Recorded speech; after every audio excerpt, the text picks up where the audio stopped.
Hi there, welcome back to this channel. So we're going to do another pick a card reading today, and this is very much about something which is hidden for you to bring out into your life. But just before we go into that question, just make sure that you check out your 2021 Akashic Record reading through the ZODIAC signs, and there are extended readings for all of them on my website if it is resonating with you. Also know that there is a video that I've done on YouTube which is just kind of like the overview of all the overall themes that came out about 2021, just basically to just give you an idea of heads up of things that are potentially coming through. One of the things I totally mentioned was censorship, and obviously like literally 7 days into 2021 that was already happening with a very well-known public figure. So yeah, anyway, now this is the question we're going to ask, which is, what hidden talent do you need to use to create what you most desire right now? So bearing in mind when we do this, I'll give you the energy vibrations breaking down for kind of different types of desires as well, because I'm guaranteeing you'll all have slightly different desires.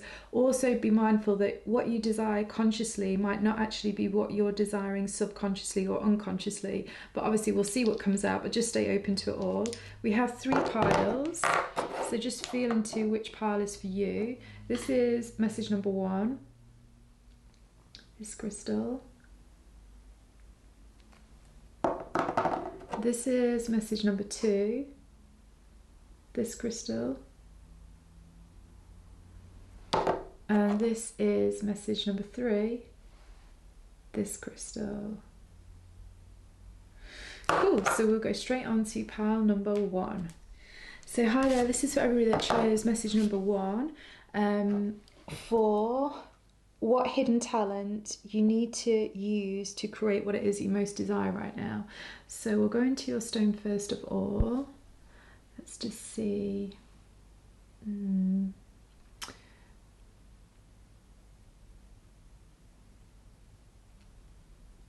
Okay, so with this, I definitely feel for this pile, this is something to do with, and we'll obviously get into more detail, but the first thing that I'm getting is, this is very much something to do with the energy of Venus. So it's very much like about beauty, about aesthetics, about creativity, about relating. So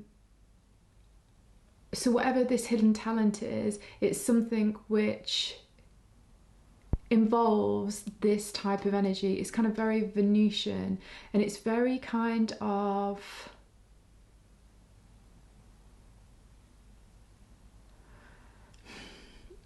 I feel like it's a talent that you probably are not aware of because of the fact that you've always had it, and it's just slowly matured as you have grown and matured. So the older you have got, the more refined this talent has got. But it was kind of something that you were very much innately born with. So you might either not recognize it as a talent, or you might almost, I don't want to say take it for granted, but you probably don't realize how special this talent is because it's just always so very much been a part of you.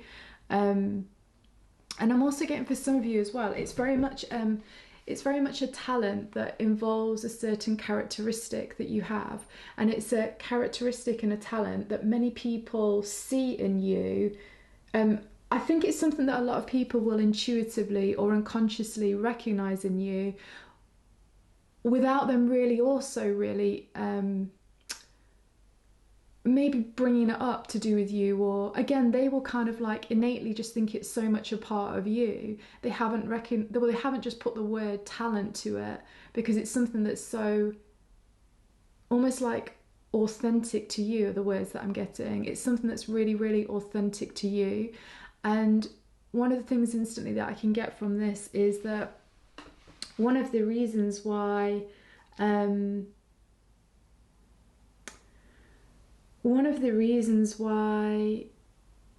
it's really important that you actually become very conscious of this talent that you have is because then other people will become even more conscious of this talent that you have.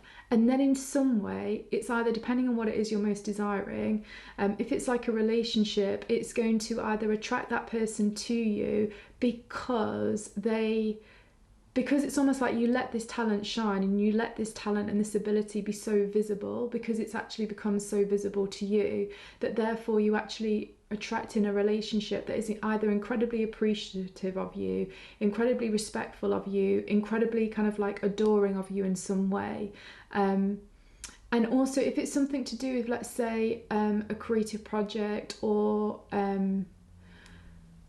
a creative project, actually it's going to work the same way, which is very much just that people will very much get attracted to you, because it's almost like, I don't want to say it's like that you're selling yourself with this talent, but it's kind of like you are your own branding, your own marketing unconsciously, because you're really putting yourself out there in the best light and letting some of your best characteristics and abilities shine, obviously, and then because they shine so obviously, many people can see them, and this does something to do with your creativity as well. At the same time, it's like almost like the universe and the cosmos, very much because of this energy I've talked about with like an Aquarius energy, particularly in 2021, but obviously this video is timeless, but actually the next 20 years anyway, it's very Aquarius. So the thing is, it's kind of like this energy of, the more that you allow this talent and ability to shine and you recognize it within yourself, the more other people and the universe also recognizes it in you, and kind of like the more of a following you get, or the more of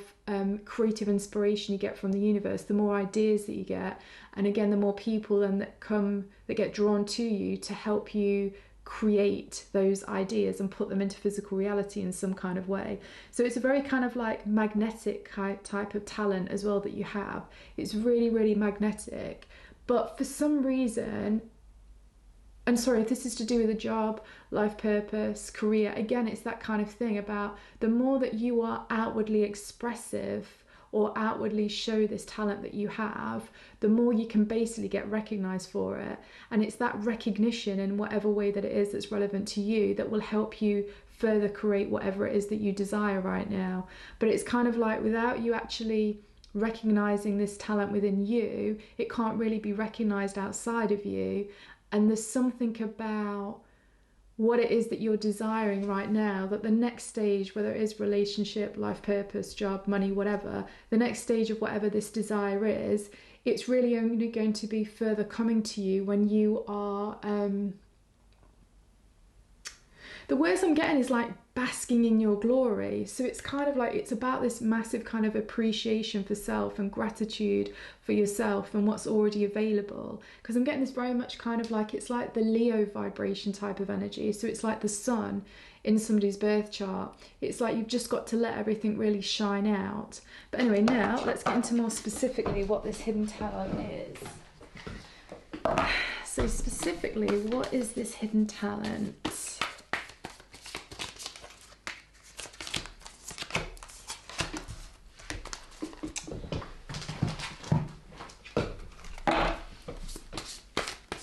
Also as well, everything that I'm going to be saying, pay attention to what pops up into your mind, because my guides are going to be giving me words which should hopefully stimulate you to, I don't know, like stimulate you to recognize what this hidden talent is within you. So again, the key clue so far is you've always had it ever since birth. It's something that potentially you don't even recognize as a talent because it's so inherent within you. And also it's something where I feel as well, like if you are not, I don't feel like you can ever be totally fully fulfilled currently without you also recognizing what this talent is. There's something that's really critical about the stage that you're at in your development of whatever it is that you're desiring to manifest, which is really, really important that you have this recognition of whatever this part of you is. But anyway, let's just see. Oh wow, so Strength card. What did I say about Leo? I really, really did feel like there was this kind of Leo type of vibe. This sun kind of energy, and then we have 3 of materials, so then that is 3 of pentacles, and then we have 2 of voices, which is 2 of swords in reverse. Okay, then we have justice. So again, now I'm getting quite a bit of Libra energy with this card and this card as well, but that is still reminding me of Venus, like we talked about. And then we have here the Hanged Man. And then we have here, oh wow, the World. Okay, so whatever this talent is within you, I feel as well, another reason why you might not recognize it as a talent is because I actually feel like for some reason this talent has also come with quite a few challenges. It just feels like it's had quite a few challenges, and it kind of feels as well like there's kind of been quite a, I want to say, rite of passage to do with this skill. It definitely feels like there's been a rite of passage. And it's something that you, again, it's that maturation energy. It's something that you're kind of like also growing into this ability that you have. And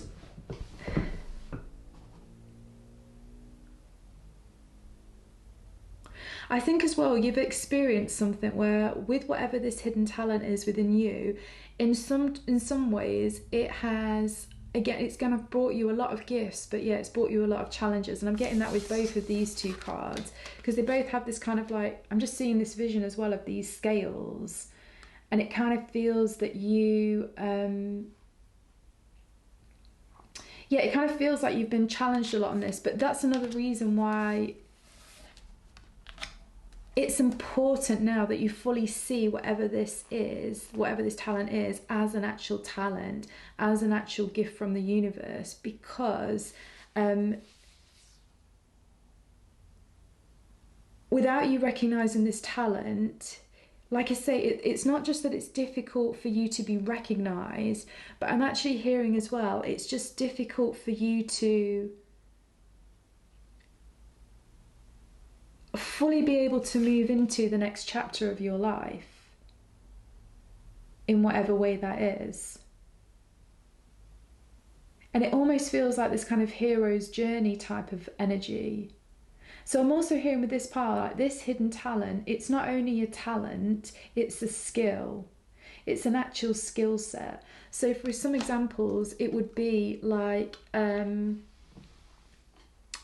it's an innate ability that probably isn't something you've even recognised as an ability until you've got older. And it's something where I feel like in some way, in a very abstract way, whatever has been your career path or your education at school or your hobby from in the young period of time, whatever it is, it has... it's got, like I say, it's been refined over a long period of time. So you might feel like this was more a skill than an actual talent. But what I'm hearing is it's a talent which has almost been laid dormant for a while, so that in some way you have pursued like things that weren't necessarily directly related to this talent, but things that you have pursued have basically almost unconsciously helped you refine this skill, and therefore it's allowed this talent to come out of you even more. So this kind of images that I'm getting is, say for example, and this is obviously isn't for you, it's just a metaphor, is it's kind of like this thing of I don't know, again, it's with this Hanged Man, it's like having these different experiences. It reminds me of somebody that always wanted to be a footballer, but when they were young, let's say, maybe they were a bit clumsy with their footwork, or maybe their coordination was just a little bit off, or maybe it wasn't even, it was a physical thing, but it was more like they struggled to work in a team for whatever reason, or they struggled to be able to work with the concepts of winning and losing and all of it being okay. It reminds me of that sort of kid that was playing football, but then because the thing is, over time, the more that they played football, the more that they were able to almost like sink in to the frequency of what it is to be a good footballer. So all of those things that originally they struggled with, because they pursued it and because they actually had this natural ability that lay dormant until they were ready, they had to work almost so much harder in some ways to become the better footballer. But then you see, when it suddenly clicked, when it all fell into place, they then suddenly became this amazing footballer. But then, in whatever way this relates to you, right, you're at that stage where it's suddenly, believe it or not, it's clicking for you and it's all starting to work for you. Only now the next stage that you're in is it's being able to recognize that this wasn't just something that you've had to work hard at. This is something that you've always innately had within you, but it's almost like the timing of when that talent would suddenly be unleashed wasn't going to happen until you were that bit older, that bit more mature, because it's almost like you have so much further to go with this talent. And it's something about, if this talent had become obvious to you at a young age, you wouldn't have been able to apply the same type of maturity to this talent that you can now apply. And because you can apply this more maturity to this talent now, it actually means that that talent can actually grow so much further than had you been aware of this talent at a much younger age. It's that type of energy. So again, it's like, I don't know why I'm getting so much of like a movement of the body thing, but it's like the ballet dancer that or loved ballet but never seemed to do that well, and they tried over and over again. And it's kind of the feeling as well that whatever this has been, this hidden talent, it's something that you haven't received recognition early on in your life, and it has come with some form of frustration, but that's really just an illusion, just because the timing of when your soul had agreed this talent was flourish would be further on, when you were older. And again, that's that whole kind of like rite of passage thing. And again, that I'm getting with this talent, it's almost got this kind of karmic setting to it. It definitely feels like this talent has got a very karmic setting. And what I mean by that is, it's this thing about time again. The timing of when this talent was going to reveal itself to you and was going to come out and flourish was going to be later. So the other image as well that I'm getting is, it reminds me of a writer who has always known they've wanted to be a writer. They've tried to write many books or do many different forms of writing, but it's never really hit off. And the reason is because they've needed to go through this process, almost of like exploring so many different avenues, so that when they finally get to their moment of recognition, I don't know, it's almost like they have so many more tools and skill sets to then apply. And again, this allows them to be, it's not even way more successful, it's just like more prolific. That's it. The energy of this talent is, it's going to lead you in a direction that allows you to actually be prolific.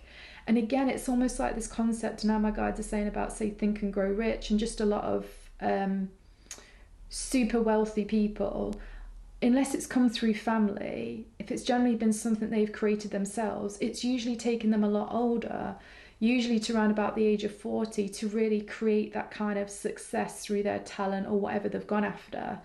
But then again, it always makes these people way more prolific, because it's kind of like the importance of it laying dormant allows you to also not only generate more abilities within this talent, but it also allows you to generate like this real, like so many different life skills and also characteristics within you, because it pushes you, it's pushed you quite a lot for a long period of time. And as a result, you've also had to weaken other parts of your character or your life or your psychology or your spirituality, whatever it is. You've had to strengthen many different roots, basically, to allow this talent to be this strong, let's say, oak tree that then can flourish and then can impact a whole forest. It's that, it really is that type of energy as to what this talent is for you guys. So one of the big things I'm really getting as well is, it's really important, don't lose heart with whatever this is that you are desiring, but also recognize that in some way it's requiring you to mature in a certain area of either your life or your own personal psychology. So now I'm really getting this feeling of like Capricorn and Saturn are coming in. It's really, I feel like, again, because there is something where you can be very, very prolific in whatever area of your life this is to do with the talent. And let's just say, moving away from anything now like writing or football, let's just say you've always wanted to be a parent, and you're now getting to an age where modern society would say it's less likely you're going to have a child, or I don't know, in some way you feel like you're running out of time, or you feel like it will never happen. Again, it kind of feels like the reason why the becoming a parent hasn't come to you sooner, if that's what it is that you're really desiring, is again because you needed to go through a whole load of different life experiences, so that actually by the time you're a parent, you actually parent in a very, again, I'm not to say prolific way, but in a very, like in a completely new way, which also helps to ultimately, I don't know, like influence the children that you have or the family that you create in an incredibly powerful way. And actually, this taking you longer means that when you do have the children that you do have actually move a lot quicker in life, because you're able to give them so many different lessons that you've had to learn along the way. Only the way that you'll give them these lessons is through wisdom of your own experience, rather than your kids having to go through their lessons themselves. So it is, like I say, whatever, and again, the reason why this might be, if you're doing a family thing and what sort of talent it is, I feel like it's like a talent of really, really understanding something. So whatever, again, this talent is within you, it's something about really, really understanding that area of yourself or that area of life. It's got that kind of energy. And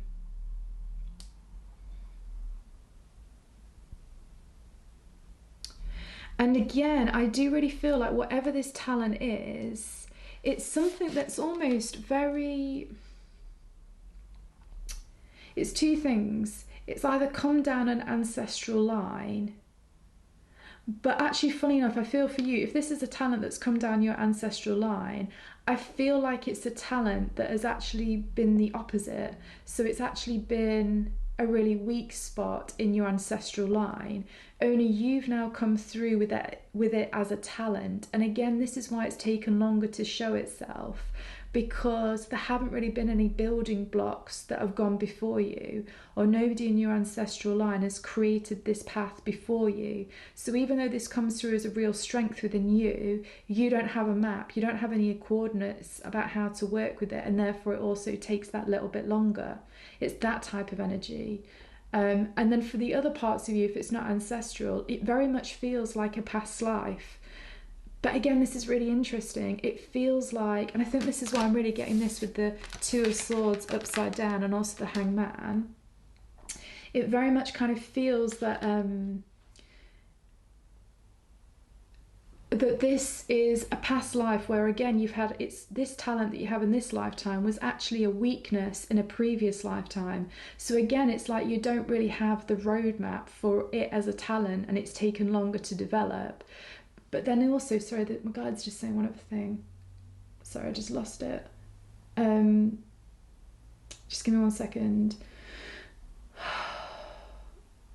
Oh yeah, that's it. The reason why, again, it's not easily for you to recognize this as a talent, or for other people to recognize this talent within you, is because if you are somebody that's either it's been a past life where it's been a weakness, or it's come down your ancestral line where it's also been a weakness, it's almost like you don't have like the cellular memory of this skill, this talent being appreciated by others, because quite simply it wasn't appreciated by others, because actually back then it was a weakness, not a strength, not an actual talent.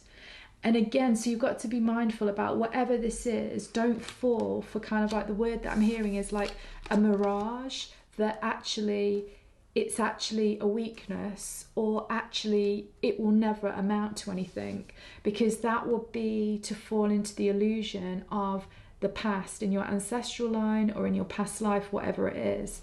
And I do think it's so interesting that the first card that came out was this card, was the Leo card.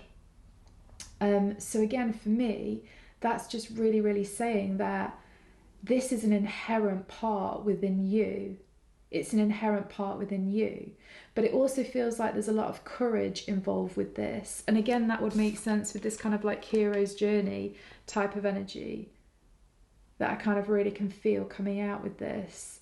And also as well, like I'm getting this feeling that if, say, it is, if this talent is related to, let me just give another example now. Guides, give me another example. Okay, business. So if this talent is something to do with business or entrepreneurship, it would be something like in a past life, either you've been in that situation, it's totally flopped. But the thing is, as a soul, you've learned so much, right? Or if it's in your ancestral line, it's like nobody else in your family, let's say, was an entrepreneur or a business person. So again, there was no roadmap. Or maybe somebody way down the line started to be successful at business, but then something fated. And it does feel like it was something fated that was out of their control, essentially happened, which then meant that they didn't have a successful business for whatever reason. Oh, these cards are all moving around. That's interesting. Sorry, anyway, that's just telling me more about the reading. But yeah, so the other thing is, it feels... Sorry, I just lost my train of thought there. It feels... Yeah, with the entrepreneurship and the business, it kind of feels like if that is an example of where your talents lie, I'm just really hearing as well, it's important that you're doing things in a different way to what the status quo is doing to do with business and entrepreneurship. There's something really important about that. And again, like if it was being a parent, again, it's like doing something different to the status quo about how most people would do it. Because it's that thing that we channeled in the beginning about authenticity. There's something about how you can do something to do with your talent that really needs to be authentic to you. However, because we get this card right in the center, Three of Materials, and this card in particular, just the way that it looks, it always reminds me of this thing, my mind is many minds. So it's kind of really interesting because it's kind of like this talent has to be something that you develop through yourself, through your own personal power, your own sense of what lights you up, what is your thing. But at the same time, you're still supposed to be completely open and receptive to what other people can contribute to helping you create an even greater talent, while remembering not to follow the status quo. So it's kind of like a really, really interesting energy. And again, it just shows to me there's quite a lot of maturity that comes through this talent. So please, whatever happens, do not give up on whatever this talent is. And I do feel like it is in some way intrinsically related to whatever you desire. So also don't give up on what you desire. But you just need to remember the timings of things. And I do really think there is maybe quite a lot of like reprocessing on a neuroplasticity level with your brain, neuroplasticity with your brain, of kind of like, it's almost like you need some mantras, or you need to constantly reinforce to yourself, recognize to yourself this talent, this ability, and how what you desire can come through this talent. So again, one thing that it could be that would link into absolutely everything, where it's the football player, obviously these are all examples of metaphors, football player, the business person, the writer, the mum, the dad, whatever it might be, is it feels like one of your innate talents is completely to do with how you actually, on a deep level, can be very individualistic about how you see and view the world, but at the same time, like this card, but at the same time, you can be very, very, very, very, I want to say almost like empathetic and very, very connected to other people and what they're feeling and what they're thinking about whatever it might be. And so it allows you to almost be, it does feel like there's a lot of a team energy in this. It feels like there's a lot of a team, because obviously sports, those kind of people playing teams, obviously being a parent, whatever, having a family, that kind of plays in a team. Obviously, being a business person or an entrepreneur, that invariably means working in a team, even if you're having to pool in different resources or outsource stuff. And so also like the writer type of energy as well, like there's got to be also something about that is about working in a team. I guess it's working with your editor, with your publisher, and essentially with your audience. You know, I think all of these things, they have an audience. Like the parents' audience is the kids. The footballer and the dancer, their audience is either the fans, right? And the business person, the entrepreneur, their audience is their clients. And also the writer, their audience is their reader. So it very much feels like underlining all of this talent, it's really, really something ultimately about being very, very sure and confident of what lights you up, what is important to you. And although this looks like Leo and not Aquarius, I'm still getting that energy of Aquarius. I'm getting the combination of Leo and Aquarius just from the energies of they're across each other in the chart. So they can really, if possible, they're like an axis point in a wheel. And it means really you need to combine both of them. So like being very much magnetic and being very, very able to shine what is really important to you, but you do it in a very way that's very authentic to you. So it's almost like what it is that you're doing. So how it is that you're either playing or writing or selling or teaching or growing with the family, whatever is the dynamic, it must be authentic to you. And it's something about having a signature, like a signature about this talent with what it is that you do. Like you'll have a certain style which you will develop, which develops over time, because of the trials and tribulations that you've gone through to do with this skill or this desire, because they're intimately related. That actually gives you a very individualistic, I can't even say this, individual, I'm just going to say that, individualistic, there we go, individualistic kind of style. And it's something about that individualistic style which gives you a signature, and that signature is something that is recognised and appreciated by others. And that's when your talent's really coming to light. But at the same time, it's got this thing where I think the thing is the signature, by you having a certain style or a signature with however it is you do business, whatever it is you sell, how it is you parent, how it is you teach, how it is you write, how it is you draw, how it is you act, how it is you model, how it is you influence, whatever it is. And actually that's the big thing. All you guys are influencers. All you guys are influencers because of this talent. Now, I'm not saying that you'll definitely be an influencer like something on Instagram or whatever, but you are influencers because of the fact that you are individualistic. You have this signature, and this signature almost has like a branding to it, or it has a style to it, which people then connect to and associate to with you.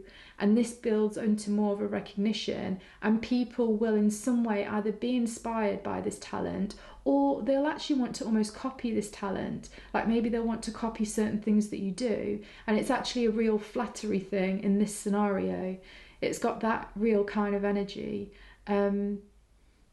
So again, if it was you being a parent, you'll find that over time, when you become this parent, when you have these kids, the way that you parent will have such a style that other people will, if you just talk about what you've just done, they will probably go home and try it and apply it in some way. So it's that kind of energy that's coming in. But all of you have this audience, and it's all something linked into the talent. And the reason why you have this audience is because people are drawn to you because you do something in a unique way. And it's also something that is very much like this talent is an absolute individual, authentic expression of who you are, and it's almost what you're here to do and what you're here to contribute in some way, and that's why people are drawn to you. But again, don't worry if it feels like this talent hasn't really been fully recognized yet, because there has generally been like this rite of passage, as we've previously discussed. Now let me just get a couple of oracle, just because I love them. Okay, let's see.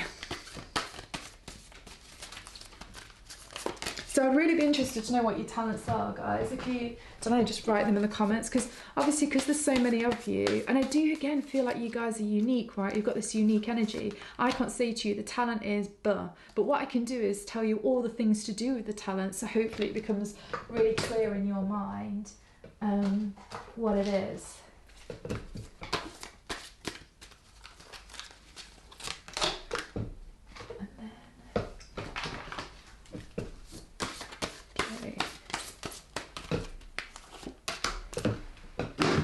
Okay, let's just do this. And then last of all, I totally love these so much, but I'm going to read it to you out of the book because I kind of like the words as well, so we'll put that one to the side. So that one's just for at the end. Right, so let's just see, what else do we have here? Okay, we have Wild Woman. So again, this is just kind of telling me about this authenticness. You've got to be authentic. But again, this authentic thing is about having a style. It's about having a signature. And this style and this signature of whatever it is to do with your talent, it comes through the experiences that you've had. And there's something, I really do feel like this, with this Justice card, I really, really do feel like in some way it's about you sharing something through your talent about where there have been, I don't want to necessarily say that you've had difficulties, but you've very much had this hero's journey. And that hero's journey is really, really important to honour.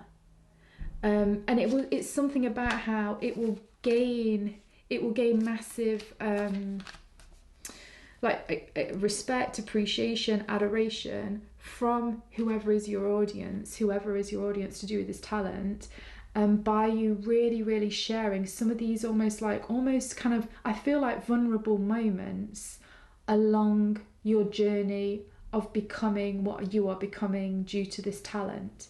And it becomes a real inspiration. And the thing is, it really means that people really connect to you, because the thing is, they really believe you and they believe what it is you are selling, what it is you are doing, what it is you are saying. So again, it would be like, if it was the parenting thing, it would be like that real authenticness of expression. And I suppose actually for all of you, it feels like there's something really important about authenticness of expression that feels really key to whatever is this talent. I do really love this card though, because Wild Woman, it just reminds me of somebody that is not inhibited. It's really important that you're not inhibited, that you're totally cool with any mistakes, but also at the same point you're totally cool with mistakes, but you embrace the mistakes and you embrace the awesome things about it. So it's really quite important, I think, that you are comfortable in expressing things that have gone amazingly well, as well as comfortable with expressing things that really haven't gone well. It's kind of that kind of energy. It feels like no judgment energy, essentially. And it's so funny I say no judgment energy, and that's right under the Justice card here. It definitely feels like no judgment energy, because actually it feels like, let's say, good and bad, or whatever that might be, but they're both equal, they're both balanced. So therefore, because they're both equal and they're both balanced, they cancel each other out. And it's also you having that kind of awareness as well to do with whatever this talent is. Definitely I don't know, I just feel like it could be something, like I say, where we haven't had the full recognition quickly or easily, or we still might not have it yet, and don't lose hope on that. But just understand this is like, it's almost like grounding in what you're going to be, so that you can therefore be more prolific and have longevity with whatever it is. Oh, the horse. I friggin' love the horse. Okay, so it says here, free spirit, give yourself the space and freedom to express your creativity. I mean, literally what we were literally just saying about being good with creative expression and being okay to express good things as well as bad things and having no judgment with anything. I think this is really, really important, because there's something about this, like I say, that it kind of allows you to be authentic. And I suppose it's like you're going to be a bit of a leader in your field as well. I'm getting the energy of leader, and again to do with this prolificness. And even if you won't recognise yourself as a traditional leader, but you're really influencing people just because of who you are, and because who you are is what you say you are, and you share who you are through what you say you are. It's that type of energy. So that totally reinforces that. You might want to look up the pairing of a horse as well. You gotta feel free though to fully become your own signature, your own style, your own branding within whatever your talent is. And like, again, don't follow the status quo. I really feel like that with this pile. Okay, peach, and it says inhale a breath of life. Again, this peach energy, it reminds me about the solar plexus. It reminds me of solar plexus, but also sacral chakra, but also soul star chakra. And again, it's that soul star chakra, which is your ninth chakra above your head. It's your north node. It's your shining star. It allows you to keep going. But guys, it allows you to keep going through good things, through bad things. You just keep going. And I do feel like this is so, so important. Whatever is this talent, whatever is this desire, don't give up on it. Don't give up on it, because this is totally meant for you, but it's meant for you as like a fine wine, like an amazing whiskey. Like for you to be truly, truly not just successful, but prolific with whatever is this desire through this talent, it's got to almost have been, I'm hearing it been like metal, like tried and tested in many different situations and scenarios. And again, when you do create whatever is this desire through this talent in whatever area of your life it might be, it's got true longevity with it. And I also really feel like it's something that is going to affect generations after you. So whether this is business, whether this is writing, sport, also family, however it is you end up bringing up your kids, it has an epic effect on the generations after you. There's something that really has a lot of longevity with it, because ultimately it's very, very beautiful. There's something, again, and that's that Venus energy coming through. There's something very, very beautiful about whatever it is that you guys desire, and that you guys have this talent that's intricately related to. It's so funny, I'm like getting stuck on some of my words here.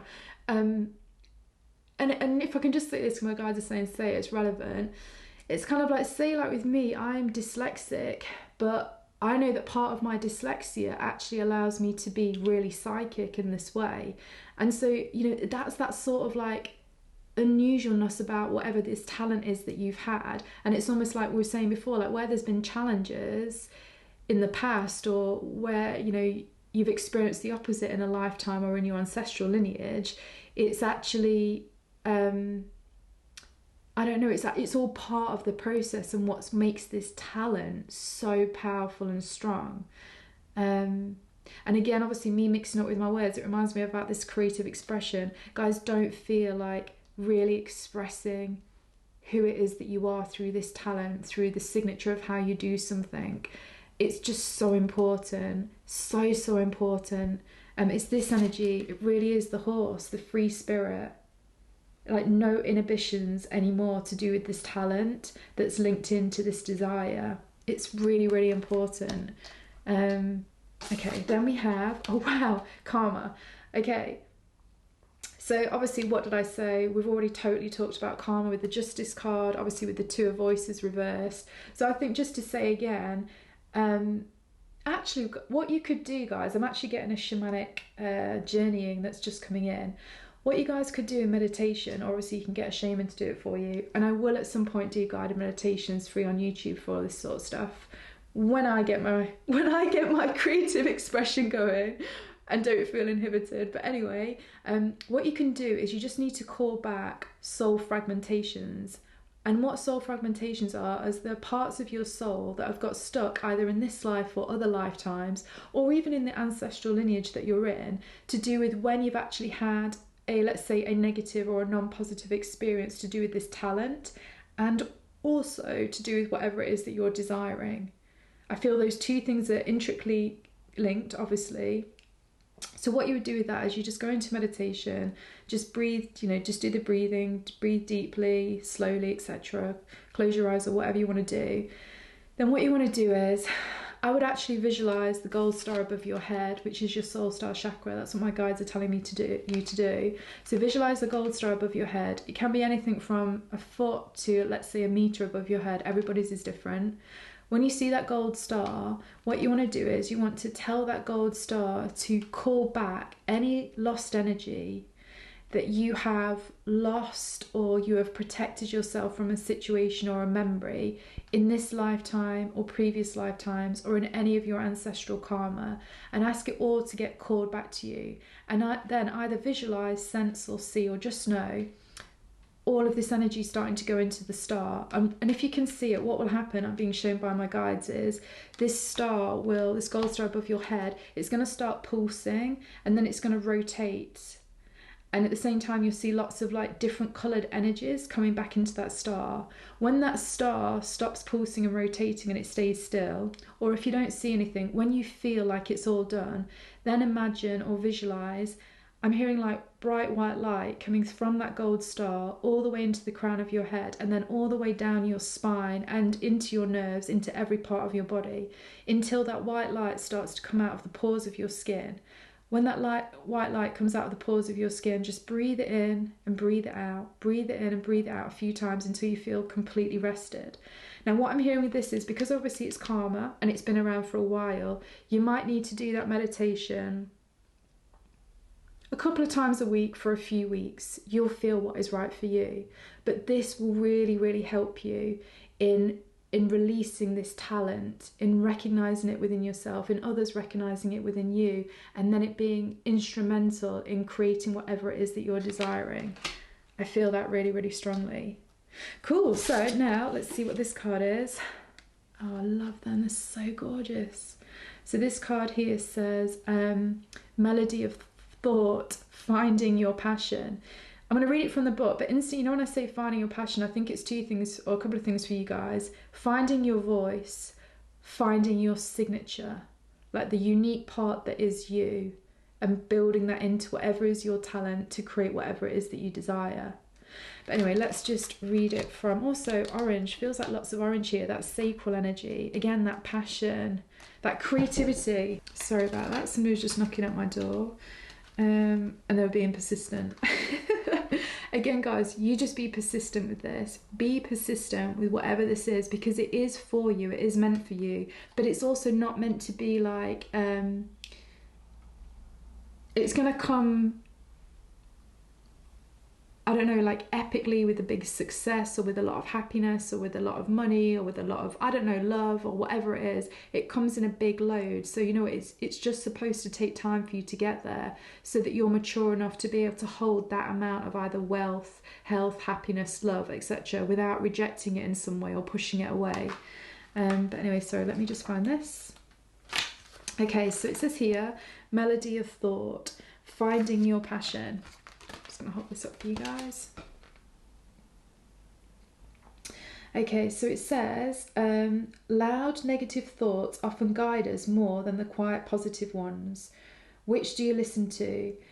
Tap into the symphony of vibrations that are harmonious and loving, and turn off the volume on those that are not. Connect with the angelic realm and listen to its enchanting messages. They contain confident, optimistic, and balanced guidance. You need only change the frequency you are tuned into so you can hear them loud and clear. The two suns, source energy, strengthen and support your mission here. At this time, it's important that you surround yourself with beauty. Beauty provides strength, joy, and balance. The frequencies given off by beautiful things act as a shield and protect you from that which would throw you off your course. When you expose yourself to beauty, your body responds by relaxing. The beauty I'm talking about can take the form of art, music, dance, architecture, gardens, birds, water, mountains, and so on. When you find yourself needing to rejuvenate, treat yourself to a dose of beauty. Although you have been enjoying a great deal, like the fairy tale, your life has a happy ending. Maybe it is not the ending you are hoping for, but it is what is needed. You will bond with someone or something that will help bring you joy and love. This can be a close friend, a lover, or even an animal, or maybe all of them. Like the horse? No freaking way. You need your freedom, but too much of it can be lonely and shallow. Connect with something greater than yourself. Listen to its unique and captivating message. Look at your life. Are you happy with the direction in which you are headed? How can you enhance and utilize your talents? What would make you happiest? You may not realize it, but you are a strong and forceful person and here to live your passion. When you find it, you are hearing the guidance of the higher self and are working for the highest and best good. Allow it to happen. And then the affirmation is, I tap into the symphony of vibrations that are harmonious and loving and turn off the volume of those that are not. I mean, wow, guys, that just comments on so many things, literally from obviously what we're saying about negative thoughts and things with your neuroplasticity in your brain, just because of experiences from the past or in your DNA of this not having been a talent, but like, something more that didn't give you, that was a weakness in some way. Obviously it talks about Venus, and we totally talked about Venus and the importance of that. And then I literally cannot even believe it brings in the thing about the horse, and obviously we had the horse here. So potentially listen to that message again, because I think there were so many levels of meaning. In fact, actually, I only just realised, yeah, there's the horse there. I didn't recognise it. So you have two horses. But anyway, I hope you enjoyed that. Like I say, definitely check out my other pick a card, Akashic Record, ZODIAC signs for 2021. And there's also extendeds for those on my website, Abigail Grace Psychic. Also, if you'd like a personal reading from me, I do cards, I do Akashic, I do astrology, channeling, mediumship, all of that sort of stuff.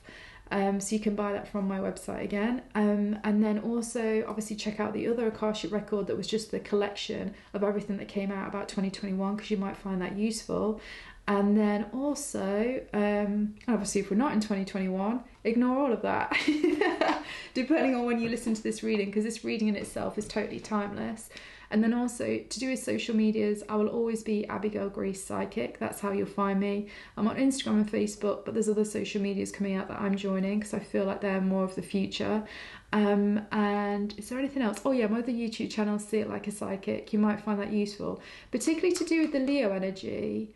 And also, I'm getting the Leo highest potential, the Gemini highest potential, and the Aquarius highest potential. And to be honest, even the Capricorn highest potential. So any of those, see which kind of resonates with you.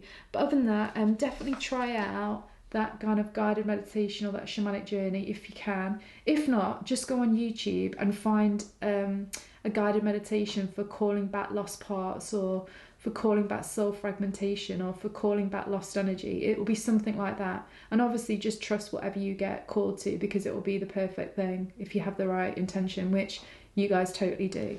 So cool, thank you for letting me read to you, and hopefully I'll speak to you soon. Bye. So hi guys, this is for all of you that chose message number 2. So what is the hidden talent? What hidden talent do you need to use to create what you most desire right now?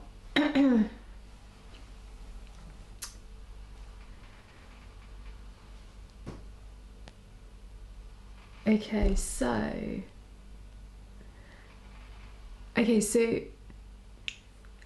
instantly for this pile, this message, what I'm really getting is, whether you guys know it or not, you guys are highly intelligent and like super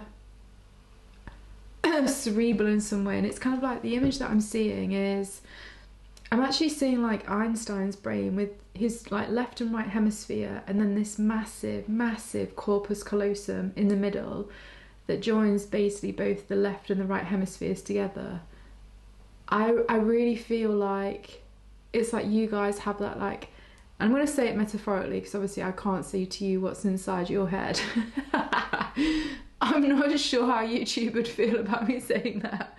But the point is, let's just say metaphorically, I can really see that you guys have a massive intellect, and it's very much reminds me of this kind of like Einstein type of talent, where you have a real talent in utilizing both your left and right hemispheres of your brain to process information.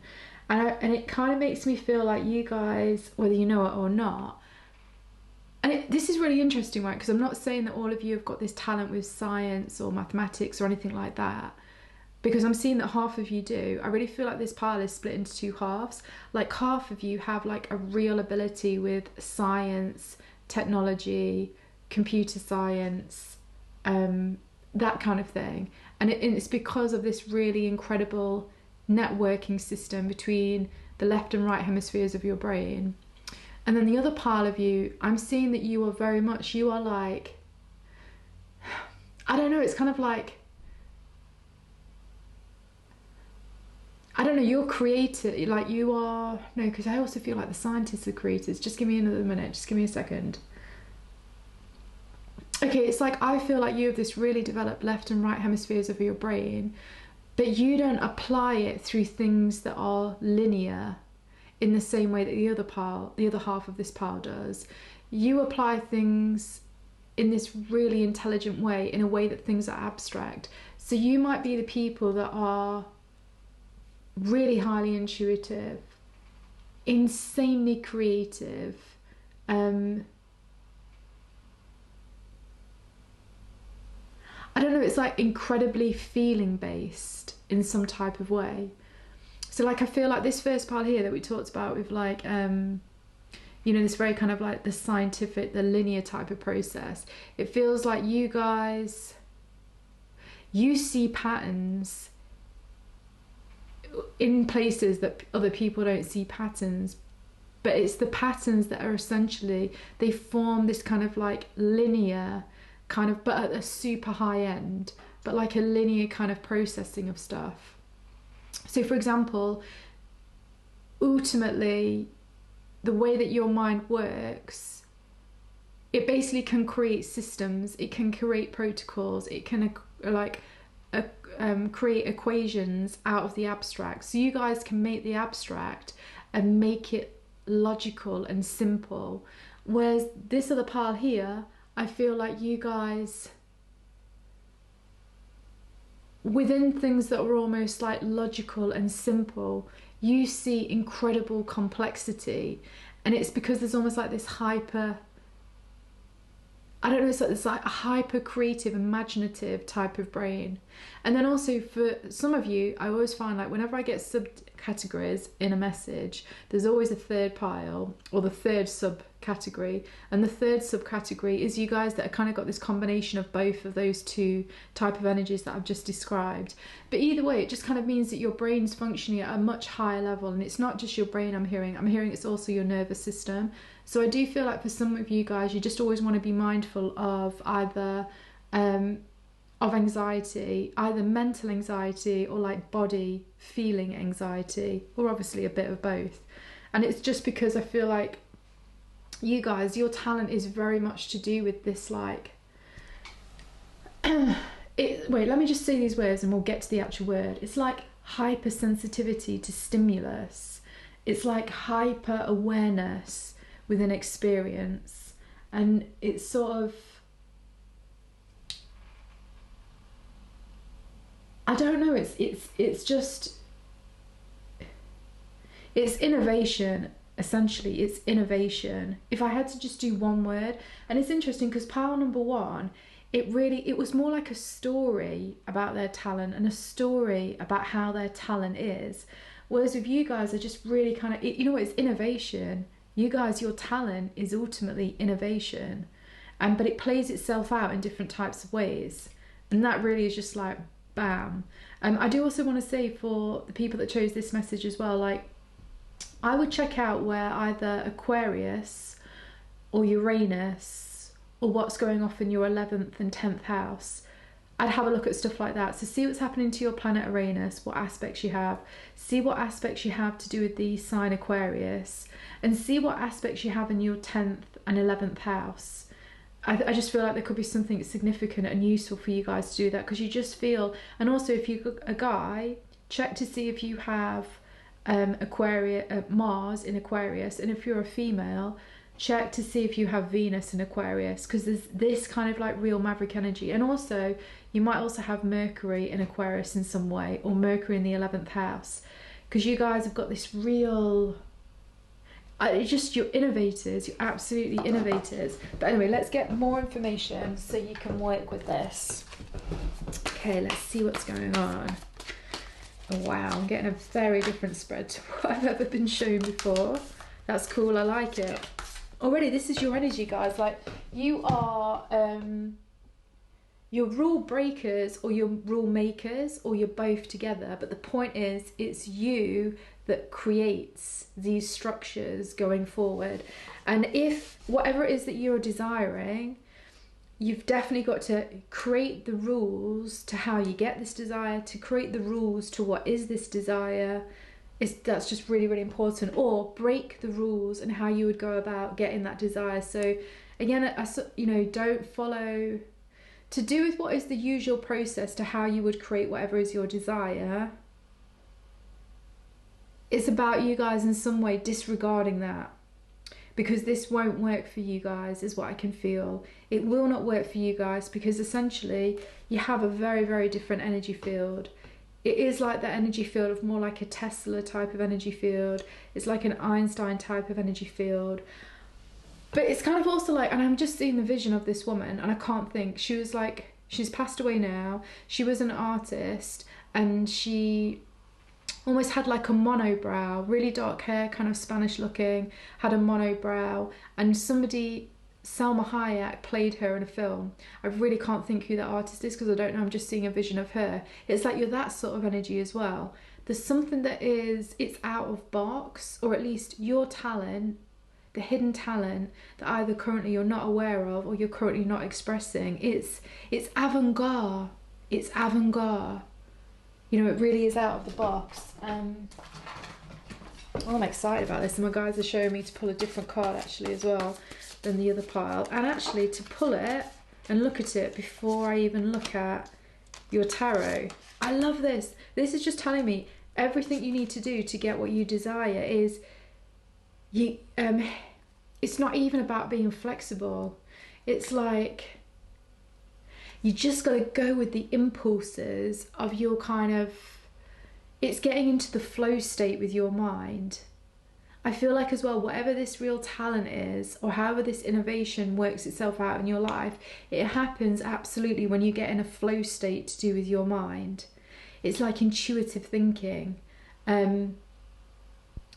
But at the same time, it's really interesting because although it's intuitive thinking, it is about reason, and it is about logic. It's about finding patterns in something, either finding patterns in stuff which simplifies stuff, or in stuff that's too simplified, finding a more complex pattern. It's kind of that kind of energy. I have to say, I can feel this energy of like real excitement, of kind of like real kind of like, I don't know, you know when you get an idea and you just want to go with the idea, and then you tell other people and they love the idea, and then they're really supportive of the idea, and then they come in with ideas. You guys remind me of that energy. So it's very kind of, your talent will thrive in a group type of scenario totally as well. And whatever it is that you're desiring, no matter how unusual it could be, so obviously it could be anything from I'll go for the common ones, like being a parent, earning more money, having your own business, doing your life purpose, having a creative project. I mean, being healthier, whatever it is. I just feel like you're going to create that desire as well by sharing your talent with a group, and you'll know when it's the right group, because the right group will not only be enthusiastic and genuinely enthusiastic about your talent, but they will also somehow bring you either additional information, resources, or guidance which helps you strengthen your talent. And I feel like that's really important. I'm hearing that we don't read reversals for you guys as well, so let's have a look. Oh, nice. So we open the reading with the Fool again. The Fool is either just getting innovator again, is doing things completely fresh in a completely new way. Oh wow, another major arcana. So then we have the Hierophant. Okay, so this feels like your talent and whatever it is your desire. You actually have a soul contract with your talent, and you have a soul contract with whatever it is that you're really desiring to create right now. Oh no friggin' way. And then we have another major arcana. Okay, so then we have the Wheel of Fortune. Wow, so you know when you start whatever is this talent, and bear in mind I'm saying it's innovation, but innovation in a certain way, in a certain area of your life, in a certain way that you do something, in a certain way that you think about something. So if it's to do with relationship, it's about doing relationship in a different way to the status quo. If it's to do with like having more money, it's to do with creating more money or having more money in a more niche type of way. If it's to do with happiness, again, it's about going about happiness in a completely different way.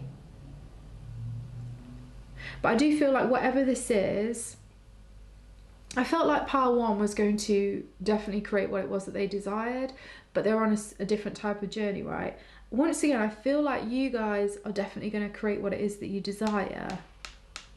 But interestingly, I feel like you guys have more of a choice, because depending on what you do or don't do with this hidden talent that you have, and I feel it's something about you being very free with whatever is this talent that you have. So you know how you're innovative? It's about being, again, I'm getting Tesla coming in, because I know that Tesla was the guy that basically worked out how to, I think it's something like create electricity for free, and he was happy to give it all for free, right? It's that type of energy. But obviously for Tesla, this didn't particularly work out so well in the end, right? So again, even though you're on this vibration of kind of like this Tesla, this kind of maverick energy to do with your innovations, I do feel like it's about doing it differently to the way people that are usually very unique and very maverick do stuff. Because I do feel with the Wheel of Fortune upright, it's about you doing something in a different way, which actually, it gives you either emotional stability or physical stability, and I just kind of feel like that. But anyway, sorry, let's just turn around. So much is coming out with you guys already, no friggin' way. Can we get any more major arcanas? So now we have the Magician. No way. I mean, you guys saw me like shuffle these.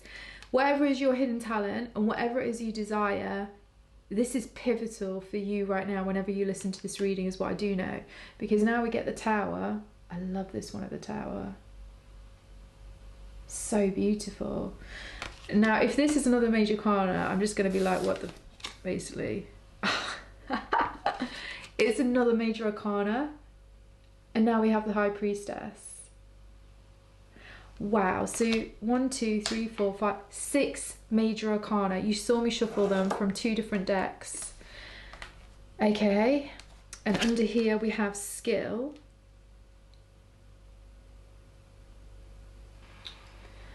I'm really getting the words quantum. I'm getting the words quantum leaping, quantum physics. Like, I don't know. It's something about how you create what it is that you desire through your talent. It really, really involves you literally transcending space and time as how we know it as human beings.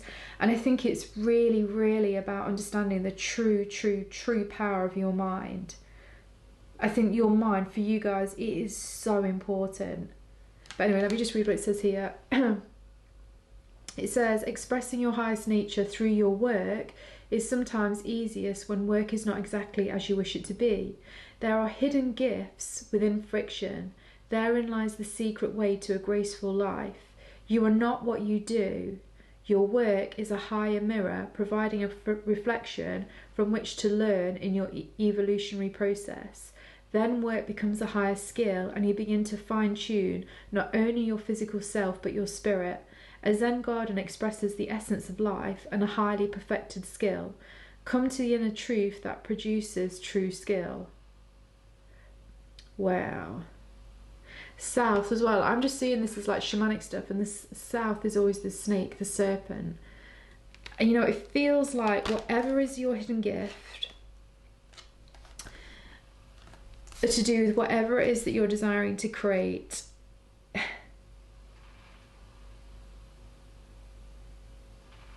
is so powerful. And you know what, to be honest, it's almost, not quite, but it is almost overwhelmingly powerful.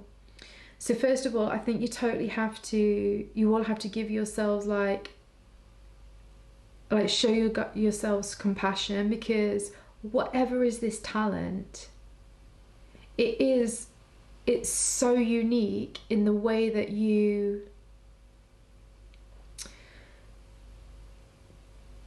create order out of disorder that, I don't know, I'm not even really making sense here, because it's kind of like, okay, this is the thing, my guides are saying this to me, let me just tell you. So in shamanic astrology, and by the way, I really don't major in that, I just know little bits and what my guides are telling me. In shamanic astrology, and it's interesting because we mentioned, check out to see if you have Mars in Aquarius if you're a man, or Venus in Aquarius if you're a female. But essentially it's this idea that whenever somebody has a lot of planets in Aquarius, and definitely to do with Mars and Venus, depending on obviously what gender they incarnated as, it's like, it's such a higher level of conscious awareness that it takes either a lot of intellect, a lot of maturity, or a lot of groundedness to be able to like truly work with that energy in a productive way. So again, it's interesting, Pile 1 had this thing about maturity, right? Maturing with their energy. Only yours is maturing again, but it's in a very different place, because I'm also hearing for some of you guys will be a lot younger. Some of you guys will be older than 30. Some of you guys will be a lot younger than 30. And the thing is, you're all actually at this same point, because it's all about how you vibrate to do with this current reality and how fast that frequency of vibration is. And the older you are, so let's say if you're like 35 and older, you've naturally come into this world at a, it's really bizarre, it's like you've incarnated with a really high frequency, but because the frequency of the earth was not as fast as your frequency, it's created a lot of stagnation in areas where you have this true maverick unique gift. It's almost like being born before your time. It's that type of energy. If you were born, if you're like a lot younger, you're closer to the energy that you need to be to create your talent, just because by the time you got born, the earth was vibrating a little bit faster, and that was closer to your high vibration. What I can just say in general, babies that are born now that also hold the energy that you guys have. So if any of you guys have kids, or you're going to have kids in the near future, and particularly you guys that have kids when Pluto is in Aquarius, which is in 2024, your kids are definitely going to have this, they're going to have the energy that you have, this real maverick, out-of-box thinking, this highly developed nervous system, and the way that your brain works between left and right hemispheres with the corpus callosum in the middle, they'll be really highly developed, and the energy will work for them because the earth will also be rising to that frequency.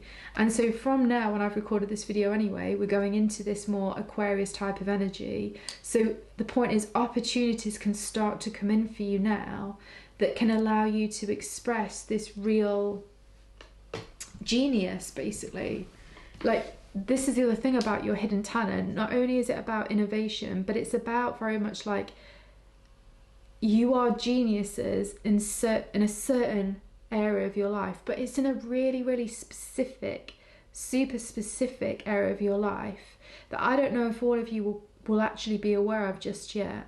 But I do truly believe that by you listening to this reading, it's gonna, naturally events will happen after this reading that will actually help you unlock, so you know exactly the specificity, fuck, I got to say, like the specificness of your geniusness, because it feels like it's such a blend of almost two opposing, or not opposing, but two different types of energies coming together to create this third thing, which is so very different. I mean, without a doubt with this and this, I mean, to be honest, just look at these cards, I just need to, it's almost like I need to pick them all up together.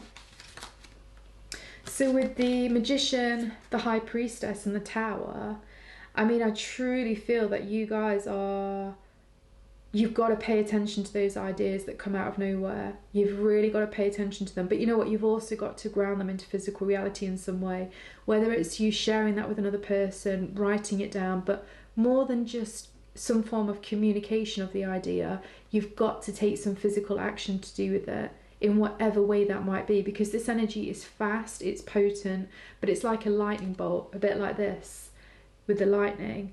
as soon as it's come, it's almost gone. And that's the thing about the genius type of energy. It's almost such a fast frequency that when it comes in, if you don't work with it then and there, it almost like disintegrates as quickly as it came in. And I think that's something else you need to be aware about, whatever this talent is for you. It's, you've got to have, I don't know why, I keep like, I think obviously the image, it keeps like seeing like Mother Mary, and I'm seeing like Jesus, and I'm seeing like miracle energy basically. I'm also seeing something as well to do with like ancient Egypt and the Egyptians, and I don't know, something about pyramids at night time with the stars and the moon in certain alignments, and kind of like, I don't know, kind of secret dimensions. I'm really getting that kind of energy to whatever this is. But at the same point, with this Mother Mary coming through and Jesus, I don't know, you guys have got, a huge part of your brain that's also designated to compassion. And it's something about that compassion energy that you guys have, combined with this incredible intellect, which even in itself is an incredible talent. But I do want to say this one thing that's coming through really strong about the talent is, I do feel you guys, the potential booby trap with this I'm hearing is a lack of faith in yourself, a lack of faith in humanity, and a lack of faith in life and the universe in some way. I feel like because the way that you see things is such on a higher frequency, some of what you see in the world, or the way you see people interacting, I feel like on a really deep internal level that maybe not all of you are aware of, I feel like it's painful to you in some way. And I think it can give you a feeling of like sorrow and almost like, not a helplessness, because I just want to say I do not, and I repeat, I do not feel victim energy with this pile at all, but it's just genuine raw sadness in the heart, like grief in the lungs. My guys are like showing me the lungs and grief, and I know in Chinese medicine grief is held in the lungs. It's like, I think you guys have got some grief to do with,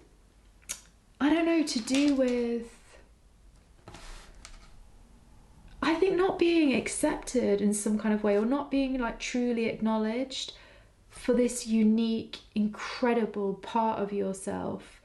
And it was funny, Power One was very much something about being recognised, but yours is like more acknowledgement, and it's a very, very different type of feeling that I'm getting with it. But also what my guys do, just want to tell you instantly, is they're also giving me like a little shamanic guided meditation thing that you can do for yourselves if you if you're into that kind of thing. Yeah, basically this is what it is on an energetic level, you guys are currently in this moment holding almost like unconscious sadness of grief in your lungs. So there's a couple of things you can do.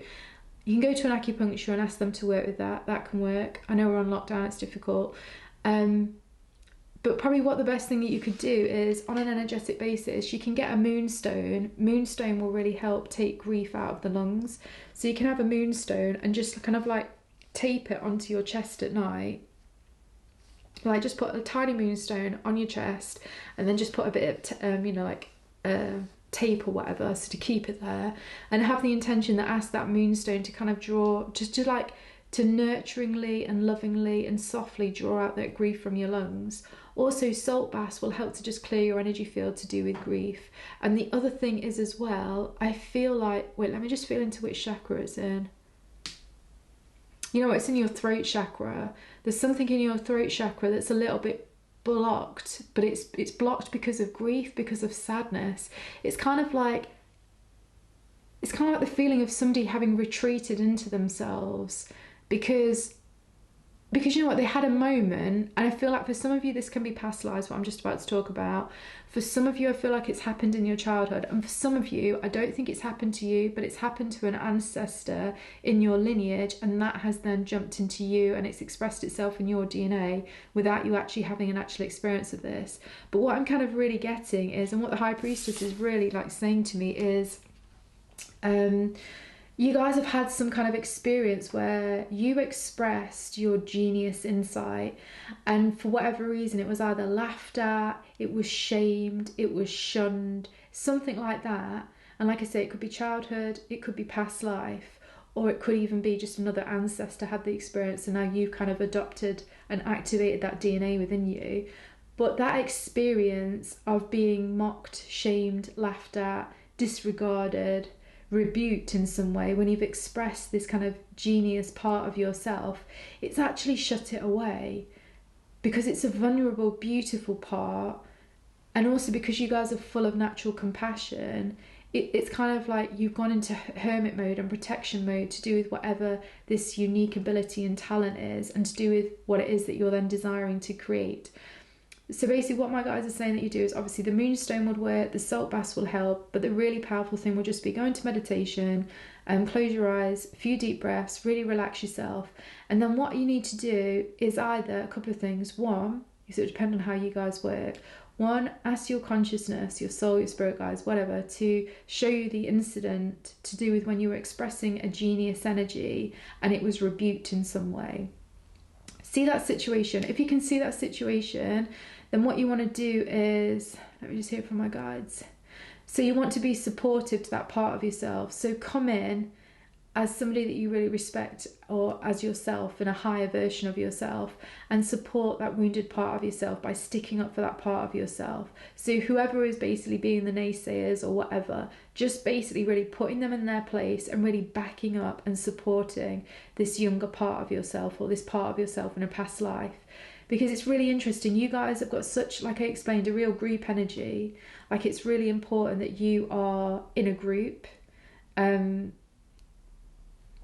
It's really important that you're in a group, but I don't know, I feel like something did happen that has almost shamed you in that environment, either in a family group or a friendship group or a work group or something like that, past life, this life, whatever, or an ancestor's had it. And it's actually almost like, again, put you into hermit mode, put you in protection mode, to do with this beautiful talent that you have, and you need that talent to create what it is that you really desire in this moment. So to heal it, you just need to go back, stick up for yourself in that place. If you can't do that thing of going back and visualizing yourself and sticking up for yourself in that place in front of a group, what you just need to do is you need to do something like work with colors. So visualize or feel into your body that real feeling of like either shame or grief or loss or rejection or something like that. See what color it is. So it might be, I don't know, I'm just going to use an example. It's totally not you, it's just an example. So I'm seeing the color black, right? And then you'd be like, okay, so where is that energy held in my body? And so you would look to see where you see that black energy in your body. Say, for example, I'm seeing it in the lungs, right?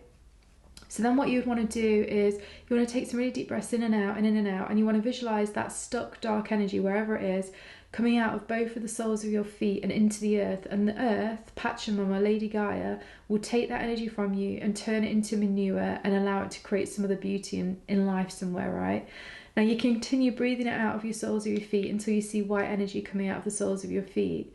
Then when you see white energy coming out of the soles of your feet, you need to think, what is the colour of... I'm getting this like, this is the exact words, collective embracement of appreciation for uniqueness. So collective embracement of appreciation of uniqueness. Visualize whatever color that could be. So for me, I'm a different energy to you, but for me, I'm like, oh, I'm seeing bright pink. So then what I would do is I'd see the planet Earth sending out loads of this pink energy to me, and then I'll breathe it in and see it filling up my lungs, and then I'll breathe it out and share it with the earth, and then I'll breathe it in, see it fill it up my lungs, and I'll breathe it out and see it sharing with the earth.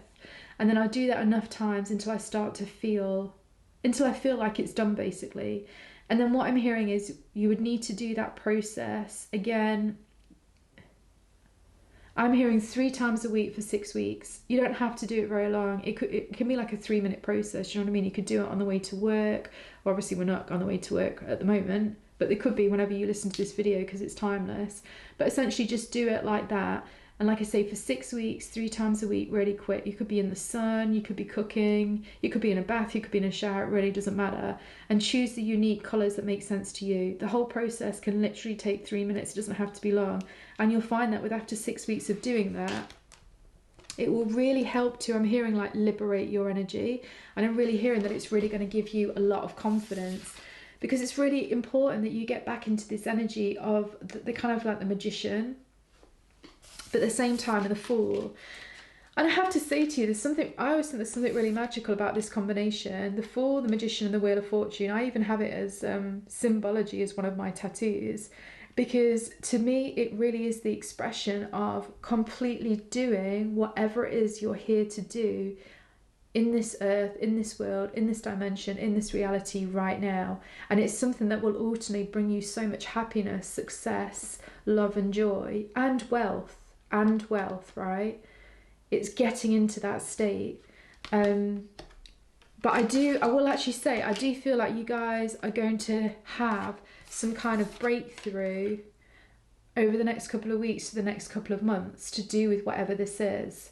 Because it feels to me like there's still a breakthrough that's required to do with this. And again, like I said earlier on in this reading, I feel like with you guys just listening to this reading, you will start to, I don't know, kind of get nudges from the cosmos, from life, from other people to do with this hidden talent, to do with how to express it, etc., etc. And it does really feel like a lot of this as well is about some form of confidence too. I really feel like it's something about confidence, and it's something about faith. But I don't mean faith in terms of necessarily a religion. I just mean faith in you, faith in life. But it really kind of feels like faith in yourself, like trusting yourself feels really, really big. And so it wouldn't surprise me if quite a few of you actually, if you're really honest with yourself, are not always that trusting of other people or just humanity in general, let's say. It's that kind of energy. And I do really feel there is some kind of like hermity type vibe that can go off with you guys with these two cards, like the way that they're showing themselves to me. But I'm really, really getting as well that, I don't know, like going forward, and in order for you to create what you desire through your hidden talent, you've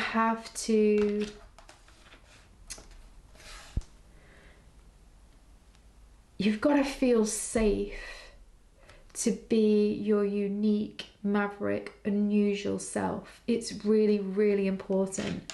Now, also one other thing that I think you need to be mindful of, that my guides are just coming in with, is you want to be mindful that you don't, one way that you guys might sometimes find that you do this, or it might be something that you might do in the future, but I'm just telling you now because it won't work, which is, what won't work is to suddenly be overly confrontational about your genius type of energy, or about being rebellious to do with some kind of status quo. That's not gonna work for you, because again, you know, these energies that I'm like seeing of like Einstein, Tesla, etc. It wasn't about rebelling to people or society. It was more like rebelling against limited constructs of thinking within how we perceive reality. And there's something about that I just think is really relevant and important for you guys. So, because your hidden talent as well, it's got a real softness to it, because it's got this real compassionate element to it as well, that's really, really important for you to work with. And what I'm also being shown is that because it's this, you know, your main talent is this innovation, it's this kind of genius type of energy, that means that you're working very directly with the cosmos, with the universe, and to be honest guys, with the Akashic Records. You guys, whether you know it or not, are very much connected into the Akashic Records, and it's what can give you this genius maverick type of energy, because it's how you can download information from the Akashic Records, even though you maybe don't even know that you're doing it. But anyway, in order to be able to do that most effectively, almost like the more compassionate your energy field is, the softer and the more I don't know, it's almost like the bigger your aura is. When you guys get compassionate, your guys' aura expands and it gets so much softer, and it allows higher vibrational consciousness beings and ideas to like basically penetrate your aura into your nervous system, brain, left hemisphere, right hemisphere, corpus callosum, etc. So I feel like this compassion thing is really, really important. And that's why it's, again, really, really important to work with this thing of removing any kind of like grief or feelings of not fitting in or isolation from your energy field. I feel that's really, really important to do with this talent coming out more and more and more. Because it's almost like if you're an animal, like I'm seeing it as, I don't know, it's something almost like a caterpillar and a butterfly. And actually there's loads of butterflies here. Oh wait, and there's one on here. There's 2 butterflies in there as well. Don't know if you can see them. There and there. But it's because why it is that I'm feeling that if your energy was, it would be a butterfly and a caterpillar, because you kind of do something incredible, which is like, it's not, let's forget transformation, because I'm not talking about transformation. I'm talking about whatever the hell goes off in the DNA of a caterpillar to turn it from a caterpillar into a butterfly is, I don't even think, does science even know how a caterpillar turns into a butterfly? I mean, I really don't know, but I feel like we don't fully understand it on any level. And I just feel like this is this sort of thing that you have. I feel like your DNA, that's another real hidden talent that you guys probably don't know that you have, because it's super friggin' abstract at this point. But like your DNA is incredibly, it's not that it's malleable, but it's incredibly, it's not flexible. Wait, sorry, I'm just trying to get the word, because I'm just seeing images. And basically what I'm seeing is, I'm seeing your DNA almost be able to become DNA and then quickly turn into something else and then come into a different format with its DNA. I suppose your DNA is highly impressionable and it's highly adaptable and it's not limited. I feel like your DNA is really unlimited. And obviously I'm talking about this metaphorically. And I also really feel like you guys have got your 12 chakras activated, whether you know it or not. But yeah, I feel like you have this ability to be incredibly, I don't know, it's not even, it's beyond perception. You see, this is where it's quite hard to get words. I feel like all of the ways that I'm describing stuff for you is, think what I'm saying and then times it by 10. Like, because there isn't a word for some of this stuff that I'm seeing and I'm feeling to do with your energy, your hidden talent, and how that can help you create what you want. So I suppose, even though I've not got words for all of this, like, if the one thing you just really need to know about this hidden talent is, like, I would say that you guys are special. You're really special in different types of ways, but you're also, I know everybody is special, right? But you're special as a human being, in terms of, like, if an alien species was to look at all of us human beings, I feel like you guys, they would actually identify as being, I don't know, like, special, basically. They put you in a slightly different category to a lot of other human beings. I know that sounds a really weird thing to say, but it's just literally what's coming out of this reading. And I think a lot of it is just you guys really appreciating that you guys are special. And I think it's also you guys appreciating that if other people don't appreciate you, that's nothing to do with you. It's just that you're probably working on very, very different vibrational levels. And so it's almost like, maybe what you say to them is almost like a blind spot for them. It's something that's they cannot perceive, that's unperceivable in some way. But that doesn't mean that what you're saying is wrong. And I think that's something you guys probably really need to think about to do with this hidden talent of yours and how it creates your desire. Is it's the past, it's past childhood, or it's a past life, or it's one of your ancestors in the past where, you know, they've been thought to be wrong in some way, when actually they weren't just right, they were like decades, light years ahead of everybody else and right. And I think that's just something for you to really kind of like build some kind of incredible confidence in and assertiveness in. And actually, you know what, sometimes if a lot of people don't get what it is that you're doing, actually take that as positive. However, what I'm also hearing is, in order for this talent to either be able to create your desire, whatever it is, if it's a relationship, family, money, business, job, creative project, health, whatever it is, you do, once you feel more at peace with how special you are and how your mind is almost like working on a different frequency to most human beings, then you will start relaxing. Then your energy field will become bigger. Then your heart will be softer and more open. And then whatever it is that you desire will come to you. And it really, really just feel like that. It's all about you feeling safe and open and feeling it's a real positive to be special and to almost be so unique and different. And when you really truly get that, that's when whatever it is that you desire really comes into you. But you know what, I feel like you're going to have to sort of like work on some of your...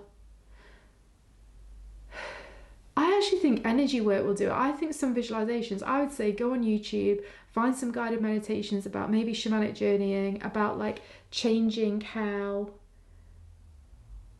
the energy that's moving through your brain and like using neuroplasticity to strengthen the neurons to do with you recognizing that you are special and you are different, and that is perfect and that is awesome and that is you and your highest potential. There's something about you strengthening those kind of neurons within your brain, and also like the neurons that are energy within your auric field, which is so important for you creating what it is that you want. But anyway, sorry, I'm getting so I can go on and on and on. Let me just pull a few more oracle. I do feel as well there's something that's almost quite about your mind and your intellect, but also just your creativity, right? Because I'm seeing intellect not just as like reading and writing and maths. I'm also seeing it in terms of creativity, in terms of visualizing, in terms of perception, conception of stuff. You know what I mean? It's all of that kind of thing. I feel that... Don't know, I've just lost my train of thought now. Sorry about that. Where's that just gone? 1 second, it'll come back. No, that's totally and utterly gone. Oh wow, that's just popped out, the sun. I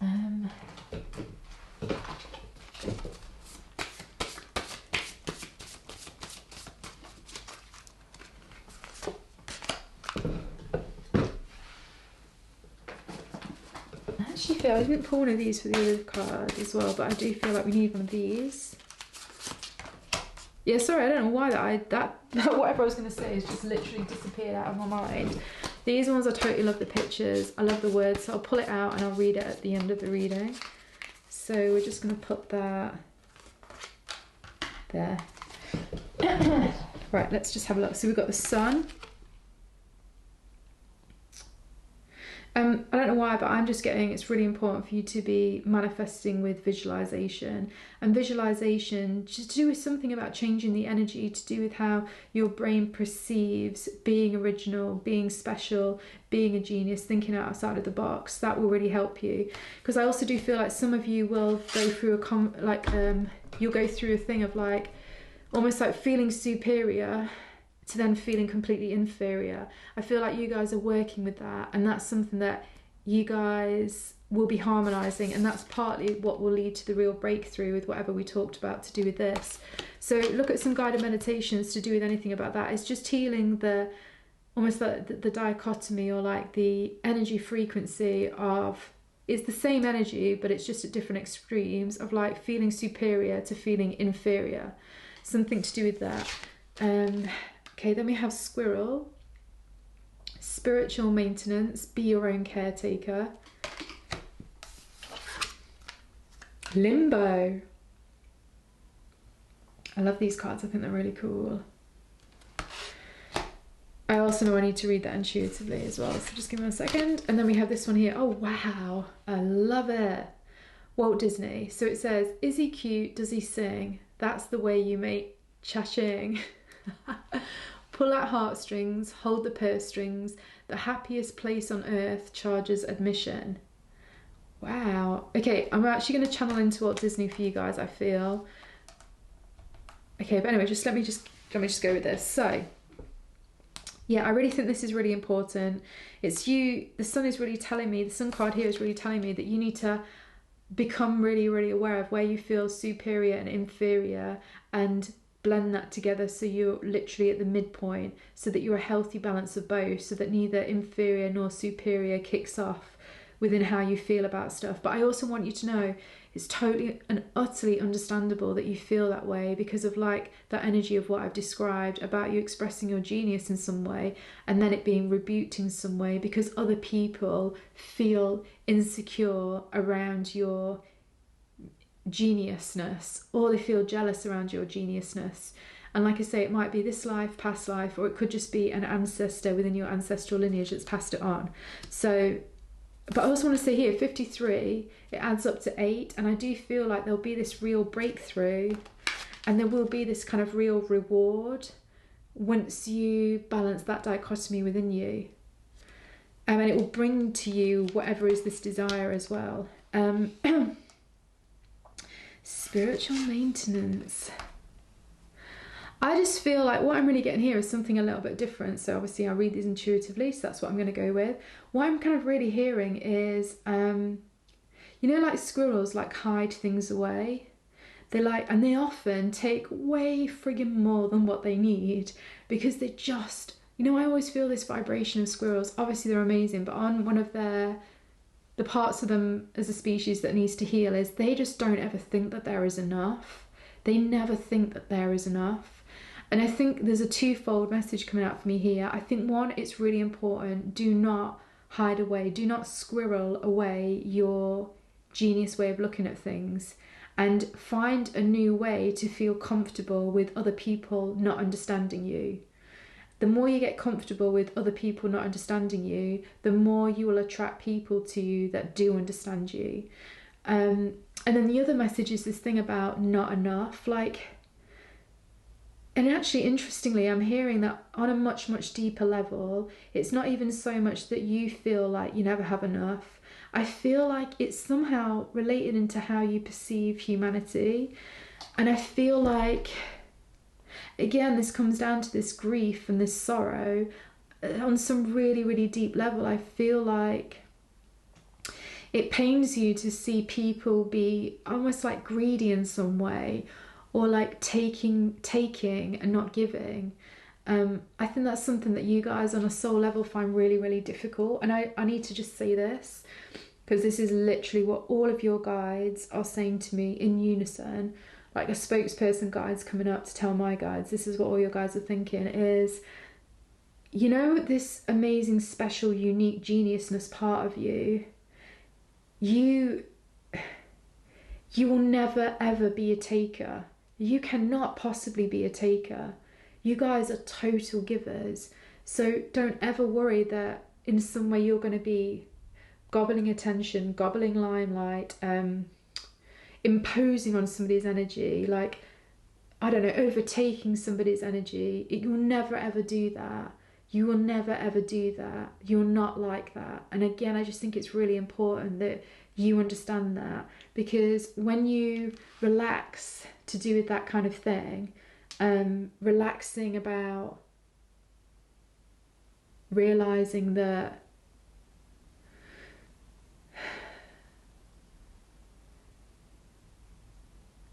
I don't know, it's something about, sorry, I'm getting a few things coming through here, that you guys might have also had some experiences, or if you guys haven't personally, again, past life or an ancestor in your ancestral lineage, just had experiences where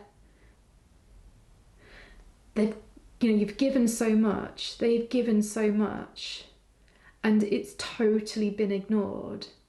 And they've tried again, they've tried to give so much, but it's literally been ignored. And it's been ignored because of some kind of like greed on the other party. And again, this is where I'm getting that Tesla energy again, of like Tesla really working out how to create free energy. And then obviously because of the greed of, I really don't know who, to be fair, but this is just what I'm getting. Because of the greed of another party, it meant that what Tesla wanted to give as a gift to humanity, was then actually turned into something where ultimately somebody made a massive gain. and took from humanity. And you just need to know that is not you, that is never you. And actually, if you really want humanity to move in this different direction, it's so important that you also, that you allow that part of yourself to give, and to not worry about other people's greed. But also the other message that I'm also getting, there's quite a few with this one, is also know that you don't ever take, but you receive. And it's okay for you to receive as much as you want and as much as life wants to give you, because it's not the same energy as taking. You could receive millions of pounds or dollars. You could receive a house. You could receive the best love. You could receive the best health. And that is awesome. And just allow yourself to receive it, because you're not taking, you're receiving. And you're receiving because you give so much. So that's a massive message, I feel, with that one. Now, limbo. I feel like these two are the same. Let me just feel into it. Just give me 1 second.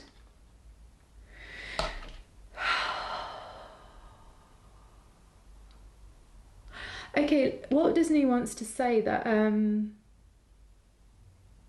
sorry, it's something about him going when he went bankrupt. Just give me 1 second.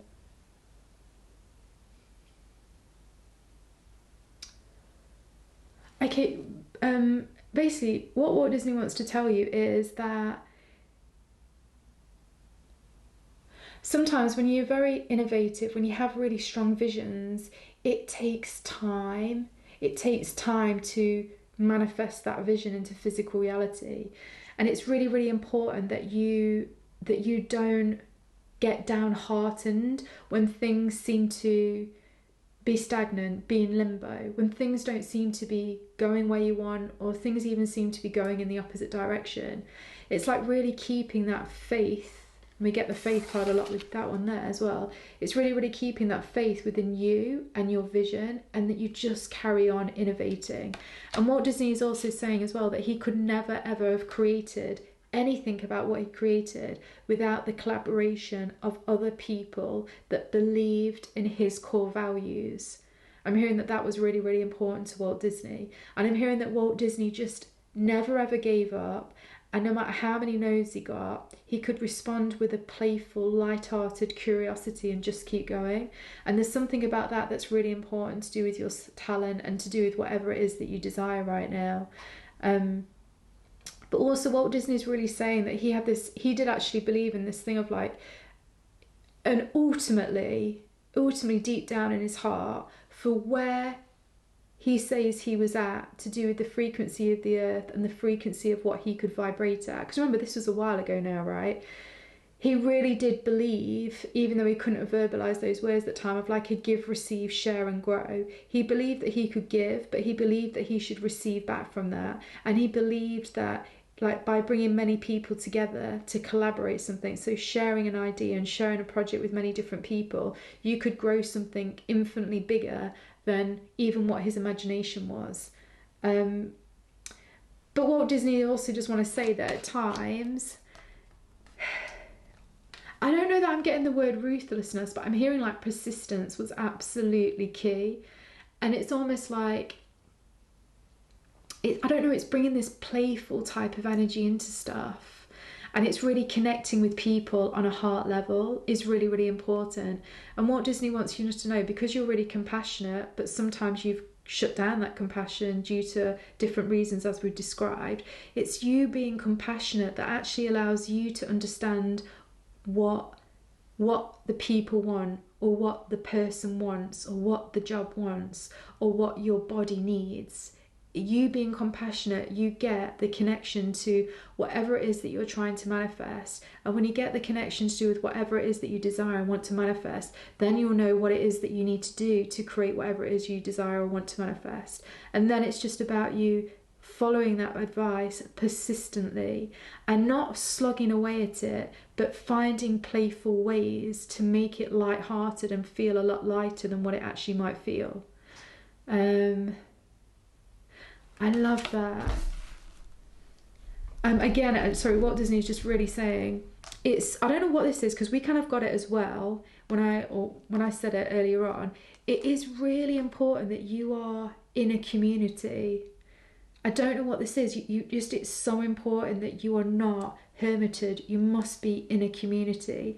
and in a community that respects and values you. And like I say, this community will not just respect and value you, but they will somehow bring you additional insights, guidance, or resources to help you further with your talent, with your life purpose. This is really important. Anyway, cool. Now we will go into this. I totally love these cards. They're so cool. So this one says here, looping, cycle of life and death, honor, bless, and release the past. That sounds a little bit like whatever I was saying was the scenario that I feel has kept you guys with a bit of grief in your lungs. Let me just read this from the book though. So here we go. Sorry, it just takes me a little while. Okay, let me see if I can hold this up because they're so pretty. Yeah, okay. So it says here, reincarnation leaves an energetic signature, but it is the here and now that is important. Past deeds do not affect us. Oh, sorry, past deeds do affect us, but only if we refuse to learn from them and give them unnecessary attention. That which has gone before must be honoured, blessed, and released. You need to face what is keeping you from loving yourself unconditionally. Identify behaviours that diminish your self-confidence and personal power and see them for what they are, an illusion, a manufactured construct created to keep you from walking up or waking up to your own truth. Once you know how to tap into and strengthen this wisdom, you can survive anything. Remember to allow yourself to do what you came here to do in this life. Crocodile teaches you how to be a successful, gentle, caring person in a harsh, seemingly cruel world. Like the ferocious crocodile who gently nestles and carries its baby in its mouth, we too need to remember to be sensitive and caring to our family and friends. When the scarab appears in your life, it is time to understand that the drama you are in is temporary. Remove yourself from it by focusing on the heart chakra and sending love to all involved. Be centered and allow others to feel your balance. Know that you will experience closure and will move on to the next adventure with friends, a romantic connection, and/or a family. It is important that you understand that when life seems like a struggle, it is just one loop of a cycle. If you are patient and understanding, you will prevail. It says here, the affirmation is, I forgive and release old beliefs and habits that keep me locked in an infinite cycle of illusion. It's really interesting as well. I kind of feel like that's kind of what Walt Disney was saying. The bit that said, if you are patient and understanding, you will prevail. I do think there is this kind of thing about, I don't know, keeping going, because I know Walt Disney at some point actually went bankrupt.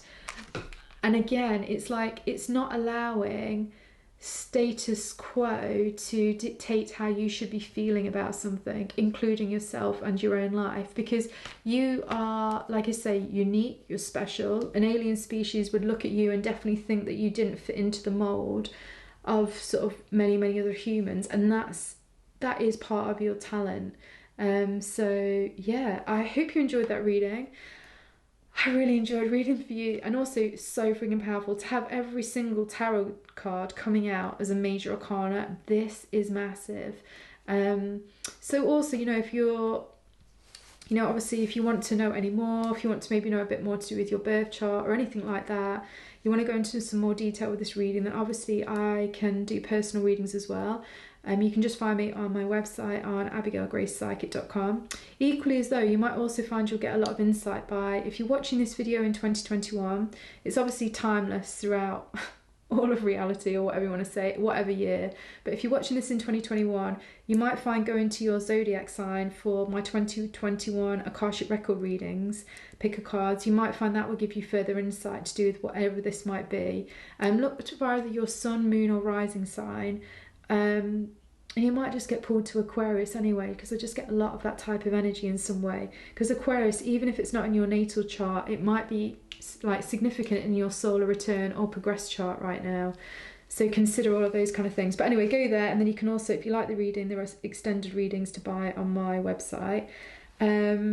Also, my other YouTube channel, Abigail Grace Psychic. No, sorry, Abby. No, it's not. Sorry, it's See It Like a Psychic, and I just post lots of different information and videos there. The one that I think makes sense again for you guys is the highest potential of the Aquarius archetype, because I really feel this vibration within you guys. And then also you can find me on YouTube, Instagram, and any other social media, because I'm joining a lot more now, because I really feel like things will really change with who are the top social medias within the next couple of years. But I'll always be on there, Abigail Grace Psychic, so you can find me there. And also the one other thing is, if you want to just check out my Akashic Record, just overall insights for 2021, you might find that useful too. But anyway, I really enjoyed reading for you. Thank you so much for that. And yeah, I just, I don't know, I'd love to hear what you thought about it all, because original thinking is amazing. Original sentient beings, I friggin' love it. I can't get enough of it. So yeah, definitely leave some comments below. But anyway, thank you so much for letting me read for you, and hopefully I'll speak to you guys soon. Bye. Hi guys, so this is for everybody that chose message number 3 for what hidden talent do you need to use to create what you most desire right now. Okay, so you know what the thing is, I literally just touched this stone, and obviously before I even turned the camera on, it was just like bang, this is your hidden talent. And obviously we're going to go in way more detail so it'll make more sense and how you can use it. But what I massively instantly got was, you guys, your hidden talent, and it's really unusual, is your hidden talent is your memories, and the way that you use memories to basically set your vibration to create what you want and to get what you want. There's something about how you process memories, and some of you are also doing it in your dreams. You're working with like memories in your dreams, whether you remember it or not. But the power of your mind in kind of like it's also like almost like in a photographic way as well. Like the way that your mind processes what has happened is like this crazy talent that you can utilize to basically maximize the creation of whatever you really desire right now. And I feel this so strongly. So I'm also really getting as well, it's kind of like, I feel like you guys have this really incredible talent where you can, okay, so the talent also comes in to do with your nervous system as well. And it's interesting because pile 2 had something a bit about the nervous system, but this is a very different way. But like, you guys have this real talent with your nervous system to do with, you guys can generate, like basically, I don't know, wait, just give me one second. You guys can actually generate memories that haven't even happened, and they become so powerful that they program what comes into your reality and how you create with your reality. And I feel like what I'm really saying as well here is like, one of the great talents that you really have is to basically almost use like a combination of a creative visualization and also working with your dreams at nighttime to rewire how your brain has perceived the past, is present in the present, and is creating the future. But this is also abstract, so let me just feel into this a little bit more. Just give me one second.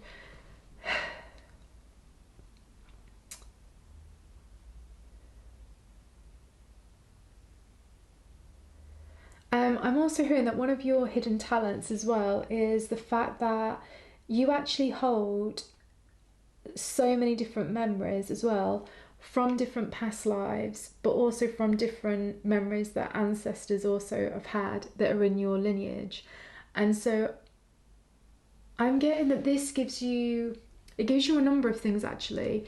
It actually means that your talents are very much, I feel like there'll be a certain area or there's something in your life that you kind of like learn about really quickly, and you retain that information, and you start to have your own understandings and your own unique concepts and perspectives on whatever it is that you have learned. And part of the reason why you have this ability is again because you've got this massive like warehouse, and it's literally a friggin' warehouse of memories, of human memories, either your own, people's in your ancestral lineages, or your past lives. And all of those memories is something that you can really capitalize on right now. So this could mean that some of you could be incredible people people persons, if you know what I mean. You're really good with people, basically, because again, you've got like this unconscious backload of all the different memories, of all the different associations that you've had with other people, this life, past lives, and that your ancestors have had. And it just gives you almost like an intuitive understanding of other people and where they're at and what's happening, and if they're telling you the truth. So kind of like your talent brings in this kind of like also intuitive understanding of people and situations, and where this is really coming from again is because you have this unconscious backstore of memories. And again, I'm kind of getting this a little bit like Pearl too, but it's so very different, is you guys are also really, really connected into the Akashic Records naturally, whether you know it or not, because I'm also hearing that that's where a lot of this storehouse of memories are, that you are unconsciously tapping into, and you're using that almost like that cellular DNA understanding that's unconscious to do with the situations that you're in, to do with understanding like negotiating, to do with human behavior. I feel there is a lot about this real understanding about human behaviour as well. Like, I feel like you can really understand, and it is a real talent, you know, when people are lying to you, when people are telling the truth to you. I feel like you do understand other people's motives, and I feel like you're quite good at, if you're trusting yourself, and I do think this will be the thing, you've got to trust yourself, that you can really predict human behaviour, and you can really predict society's behaviour, because again, this warehouse of information, of memories. So whatever it is that you are desiring right now, and whatever it is that you're wanting to create, it seems like it's really important that you really trust whatever you intuitively, viscerally feel, like instinctively, because it's more than just intuition, because I'm not saying that your hidden talent is being psychic, although that also could be part of it, but I'm trying to be more specific, right? And it is more of like, it's like an instinctive thing. It's like I'm very much feeling this energy coming out of your solar plexus. It's almost like your solar plexus, and I'm seeing this obviously psychically, it's almost like your solar plexus has its own kind of like what would I say, like scanning system, and this energy comes out of your solar plexus and it literally just scans somebody up and down, or it scans a situation or an idea up and down, and then it gets a real good understanding about who that person is or what the situation's about, and can you trust that person or can you trust that situation.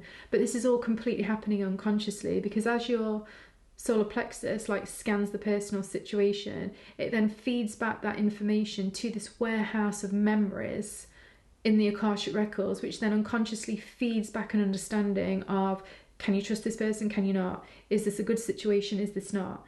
The only thing that I can feel already, and it's again a bit similar to Power 2, only completely and utterly different, I'd say your energies are very, very different, is can you trust this information that you are then instinctively getting about the personal scenario or situation.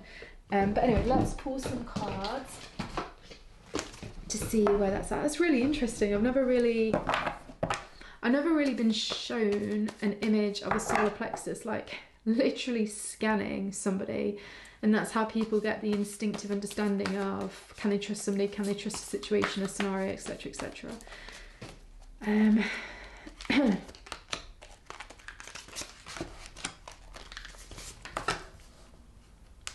So just give me 1 second. I'm hearing that we don't read these reversed.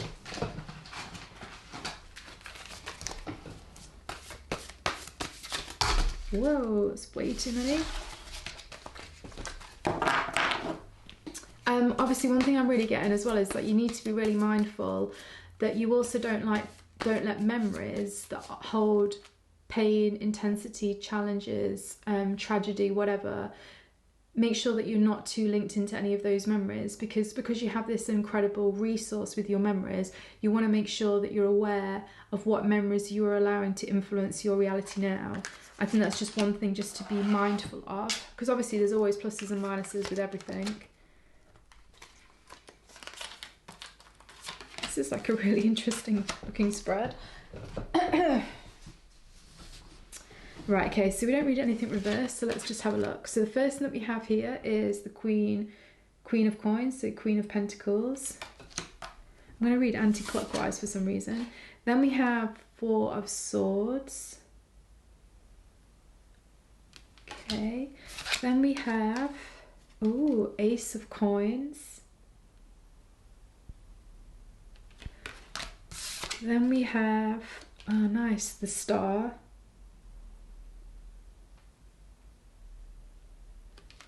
Okay, don't know where that went. Oops, wasn't paying attention. I think it's there.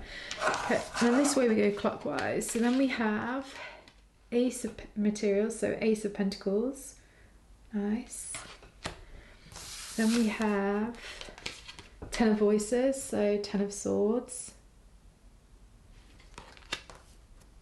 Then we have, oh wow, Ace of Inspiration, Ace of Wands. So we actually have two aces right at the bottom of your reading. Ace of Wands and Ace of Pentacles. That's really interesting. And then last one we have is, oh wow, the Hierophant. Pile number 2 also had the Hierophant. So just give me a minute just while I feel into all of this. Right.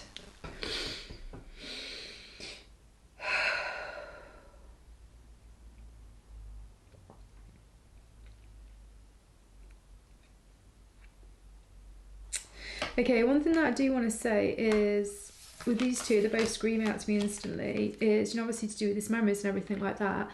And I said it already, I do feel like sleep is really, really important. And you guys are, you need to make sure you've got a good sleep hygiene. I think this is really, really important. If, I'm hearing this though, because the thing is, in your dreams, and actually this turned up in the, obviously if you're watching this in 2021, but you might be watching it another year because it's totally timeless, but if you're watching this in 2021, you might also want to watch my video about Akashic Record insights for 2021. It was just a collaboration of all the 84 readings that I did for all the zodiac signs for 2021, and the common themes that came out. And one of them was this real thing about people are really going to be starting to rewire their brain by neuroplasticity, by the dreams that they have at night, because they'll be having dreams that take old memories that weren't pleasant, and the dream creates happy memories, like happy experiences, like different outcomes from the painful memories, to such an extent that the nervous system feels it as if it actually did happen.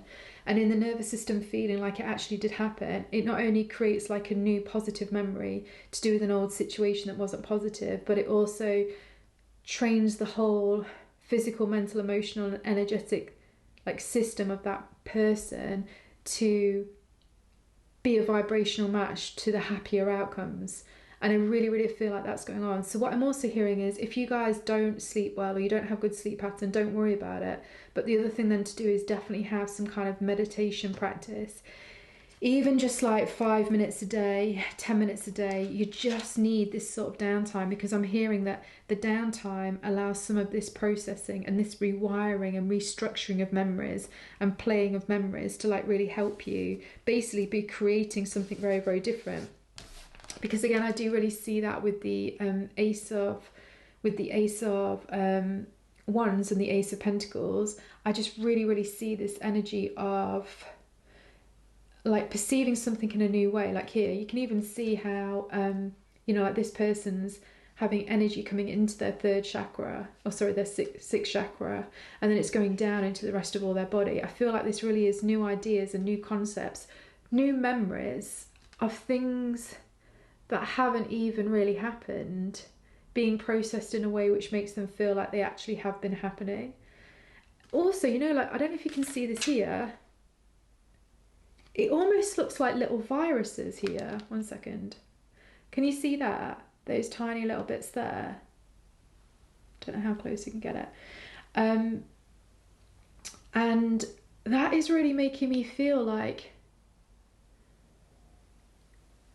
okay, so I'm going to say this metaphorically, right? Because I don't want to be...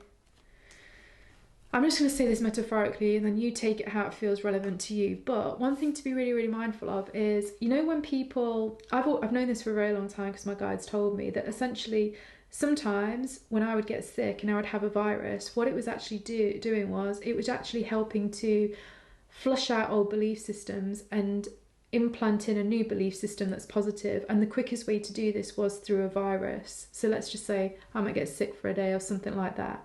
Now, I'm not saying that happens every single time with a virus, but I'm saying, like, understand, the metaphor is that understand that the way that you process your reality, your memories, your belief systems, and your reality, your memories and your belief systems then create your future, for you is almost very, very dynamic, and it's very, very flexible. Like I say, it could be through this like reservoir of memories in the Akashic Records, some of which are not even yours and you've not even had. They've all been influencing you. It could also be the same kind of thing as like a dream time that's really been creating and helping you manifest. But it could also have been sometimes when you've not been well, is what I'm saying to you. So I think it's becoming really, really mindful that I feel again that your human body and your nervous system is sort of, it's like Spider-Man and Spider-Woman. I feel like the sense receptors and how your body processes this physical reality is beyond what we currently understand as human beings, but it actually makes you incredibly and talented at, I want to say this word, like manipulating your reality. Now, I don't mean manipulating in like a bad way. I just mean like in like conjuring your reality and sculpting your reality, in literally creating your reality. But I do also think as well, if some of you are feeling like, yeah, but I'm not creating the thing that I desire, what the hell do you mean I'm good at creating my reality? It's just because you just need to look at some of the memories or the belief systems that you're holding, because they currently don't align with what it is that you're working to manifest. What I would say though is, I do feel like with these two cards here, Four of Swords and the Ten of Voices, and with the Star card, I do really, really feel like with all of these, you are currently in the process of changing that and healing that 100%.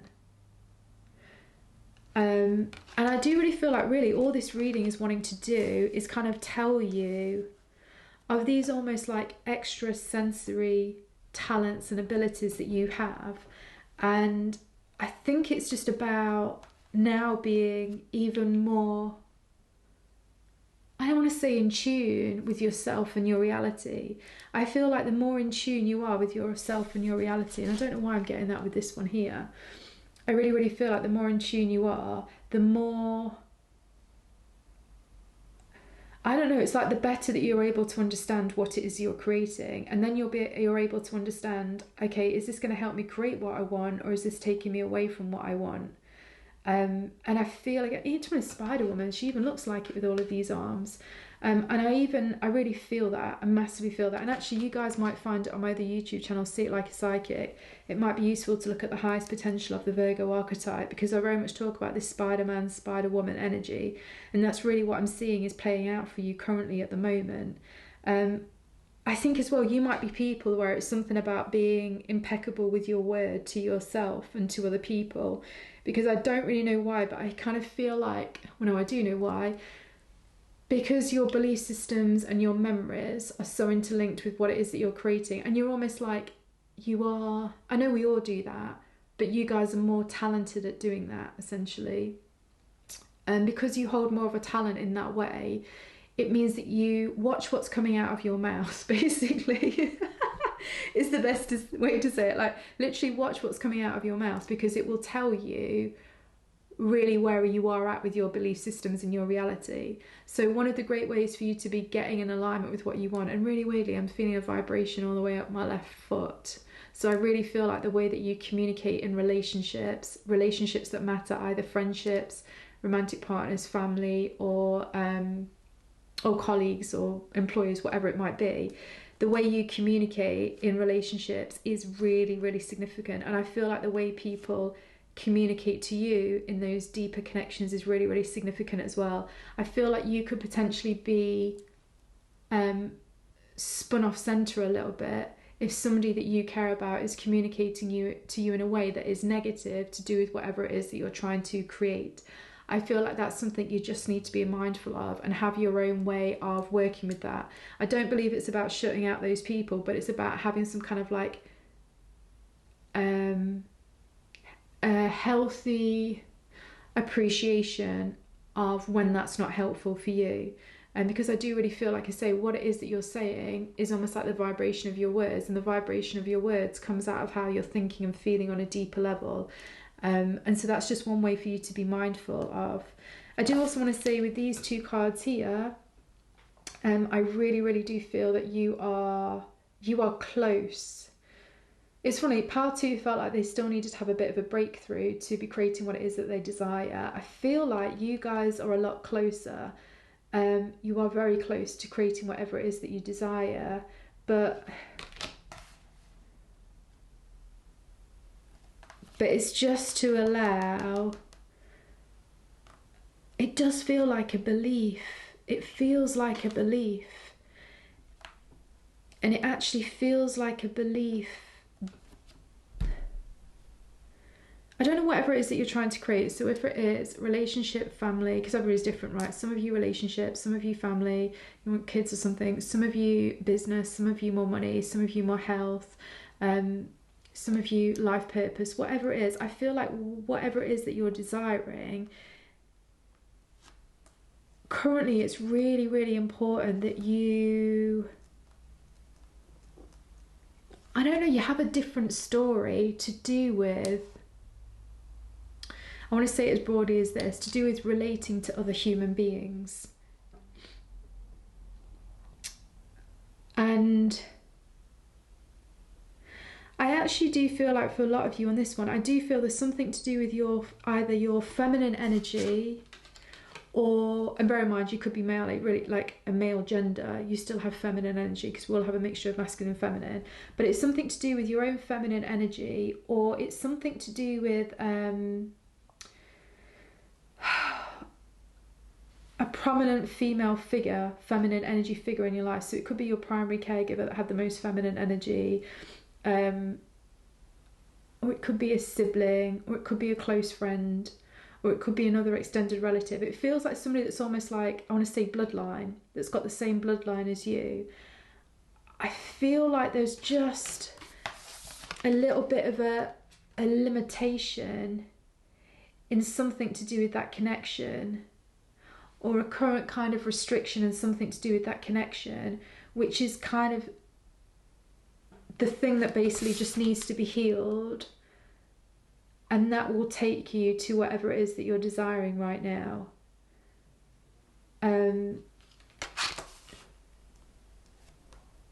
Yeah, that just feels really, really important, because there's something, I feel like you guys are more probably than you're aware of, or you might even be aware of it, I don't know. Some of you will be, some of you won't be. But I feel like you're really, really, I just feel like I see loads and loads of like, almost like, you know, like nerves inside the body from the nervous system. But I'm seeing like that kind of thing, like nerves, but not, like energy strands that are coming out of your body into your aura and then connecting onto this bloodline to do with the feminine energy. And it's actually feeding a lot of energy into you, and you're feeding a lot of energy into it. And that's not the issue, but the issue is that there's some kind of feeling of restriction or entrapment or frustration that's actually keeping almost like those energy strands like super interconnected to this person, whoever it is. And it's kind of like that, but not. Again, like loads of those strands coming out, which is then connecting into whoever is this like predominant feminine energy for you.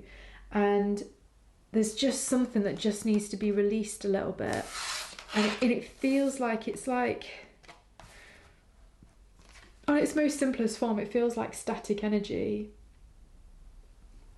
Or it kind of feels as well like the boundaries that you have with this individual or this lineage are not currently balanced in some way. So also my guides are just giving me a quick energy shamanic tool that you could use to do with this if it's resonating with you.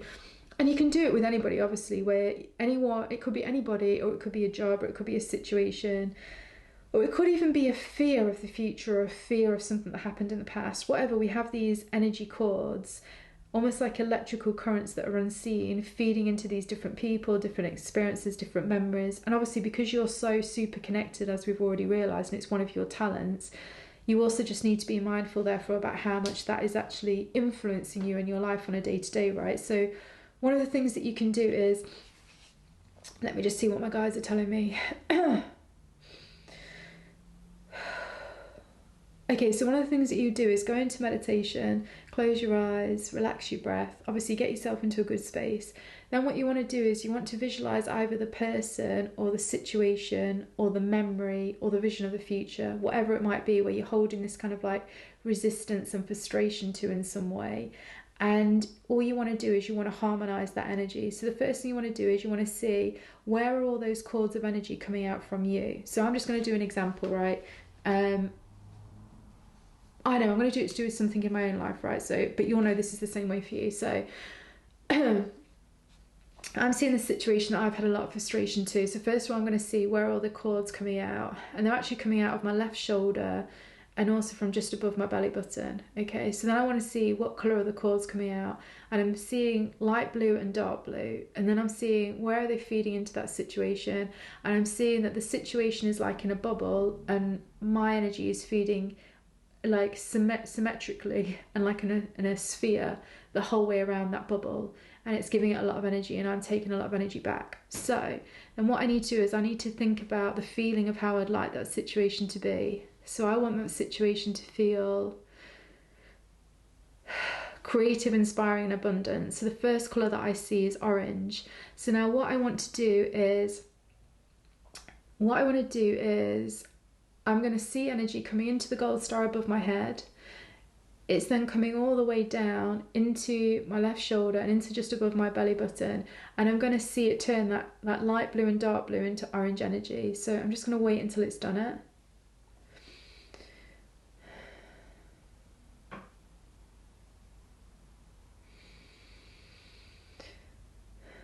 Okay, so now that it's all turned into orange, what I'm then going to do is I'm now going to see that energy coming out of my left shoulder and out of my belly button and now feeding into that sphere as bright orange the whole way around. So it's done that really quick. So now what I'm going to do is I don't want to have as much energy as that going there. So now instead of having about 20 different feeds coming into that experience, I'm just going to have 4, and I'm going to have them in even places. And actually, instead of them coming off my right shoulder, I literally just want it to come out from my belly button, just 4. So then I just see that energy changing that way and feed into that bubble. And then what my guides are saying is I just need to do that repetitively for a couple of weeks, maybe 3 times a week, just until it's fully locked in. And I would also see the situation change for me. So essentially that's what you want to do. You want to first of all see the person or the scenario and see where your energy is coming from, your body part, where it's going to that personal scenario. Then you want to see what colour energy is coming out of it and feel if that feels the right energy or not. If it's not, which it probably won't be, you want to feel what is the energy you want coming to that personal situation. How do you want it to feel? Once you know how you want it to feel or what you want it to be like, you want to be given a colour that represents that. Then you want to just see your ninth chakra, the soul star chakra above your head, have energy fed in from the universe, which then feeds that colour energy into whichever body part was sending out the energy to that personal situation.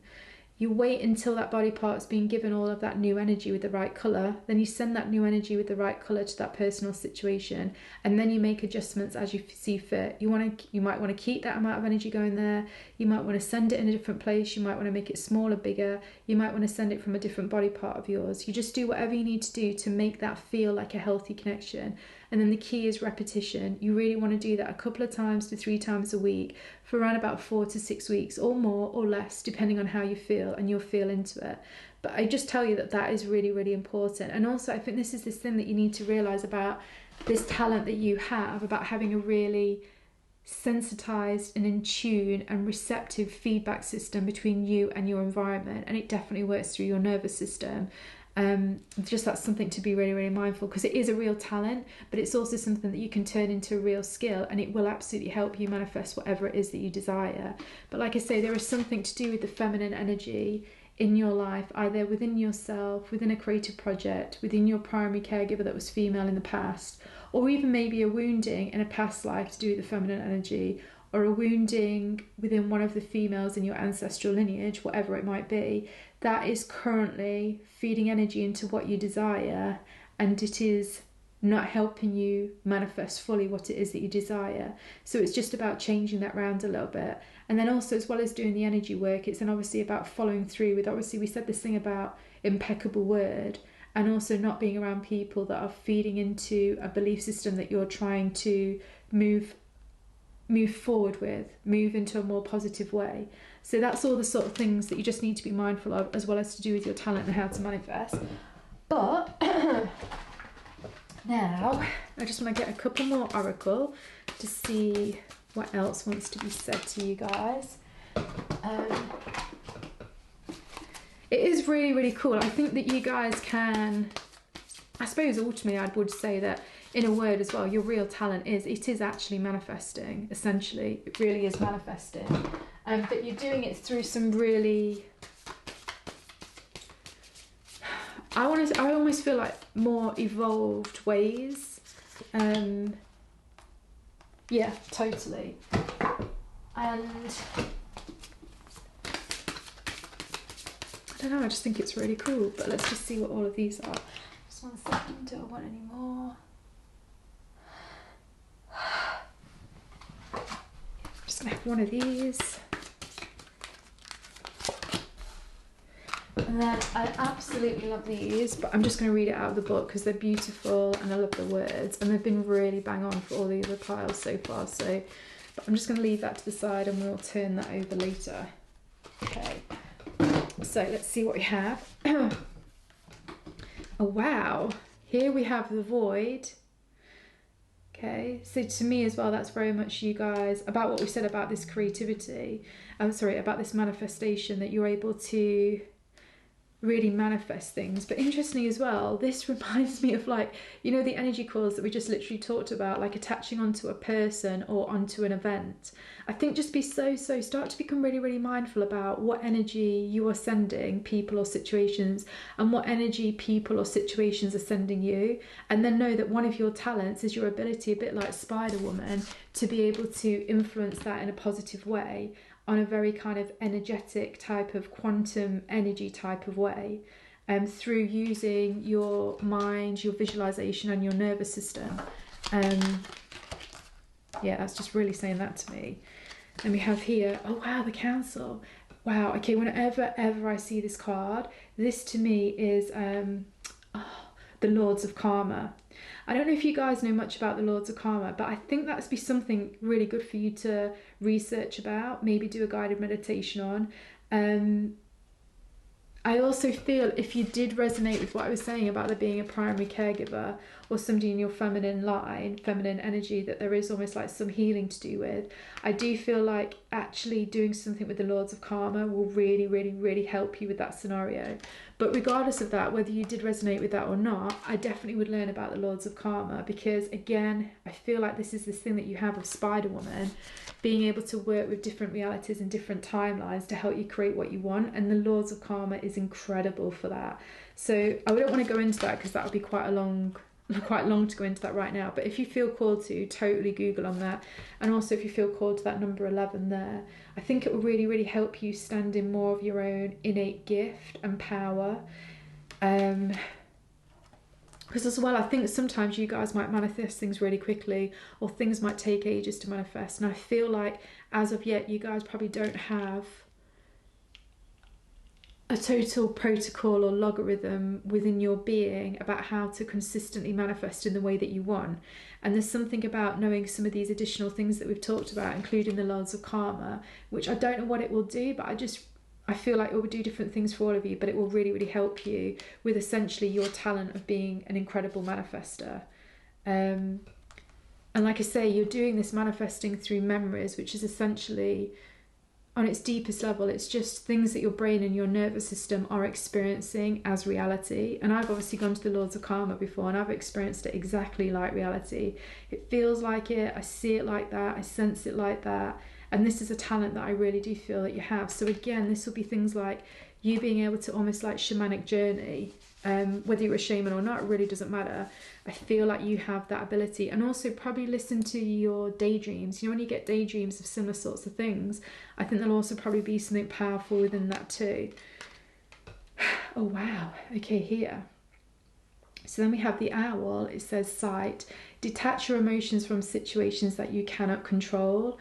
For me, that is just saying about what we were saying about I don't think it's so much detaching, but I think it's you changing the energy flow that you send to certain people or situations which are, for whatever reason, not creating a harmonious connection with you. And I think it's you realising that you have way more power in those situations than you even currently realise.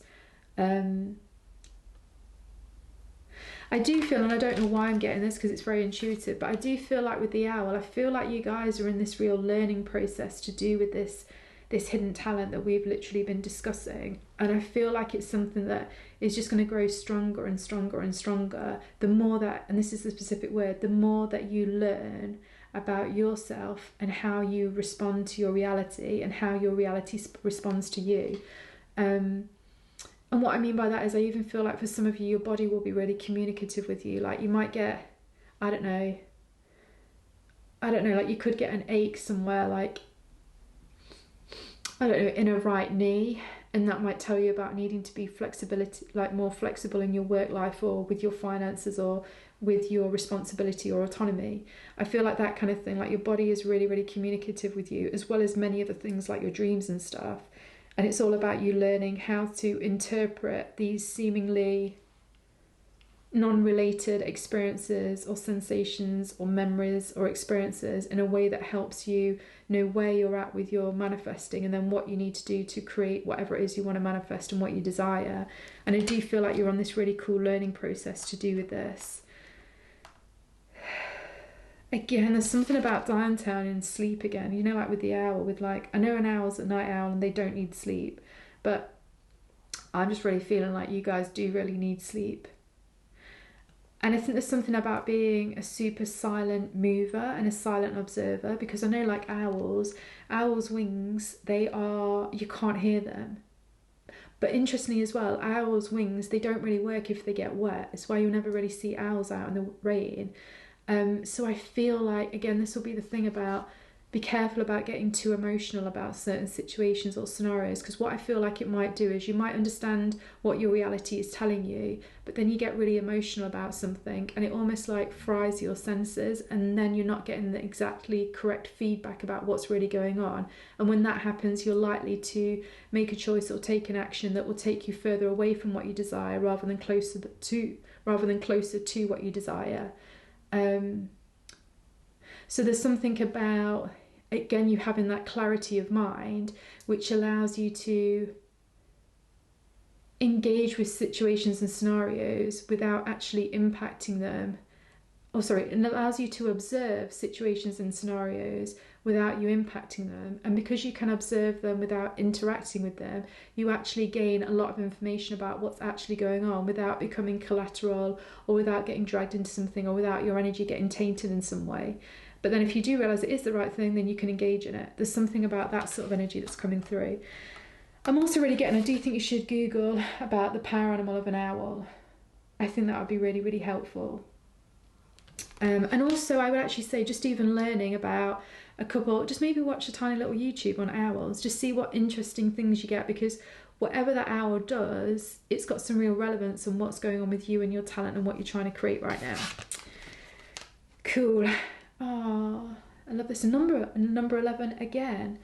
So this one here is hearth, so comfort.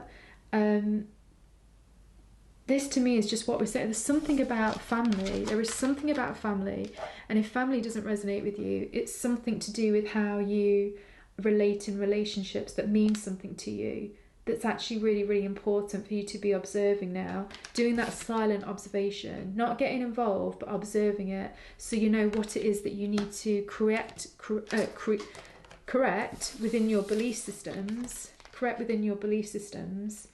so that you can create whatever it is that you're desiring to create right now. Because even if it might seem something non-related like business or life purpose or whatever the hell it might be, which doesn't seem like a relationship thing, I'm hearing that it just does something to your energy field, which actually allows you to, and this is the specific word, allows you to receive and allows you to feel confident to receive. And it's feeling confident to receive, which is actually the key to you actually creating, manifesting, receiving your desire, etc., whatever that might be. And And it's something about having a really calm, relaxed nervous system that's actually super, super important. And I'm sort of getting that with all of these cards here. But I'm also really getting having a relaxed nervous system is also really, really important. Like with these cards here as well. So there's multiple things that are telling me that that is really important.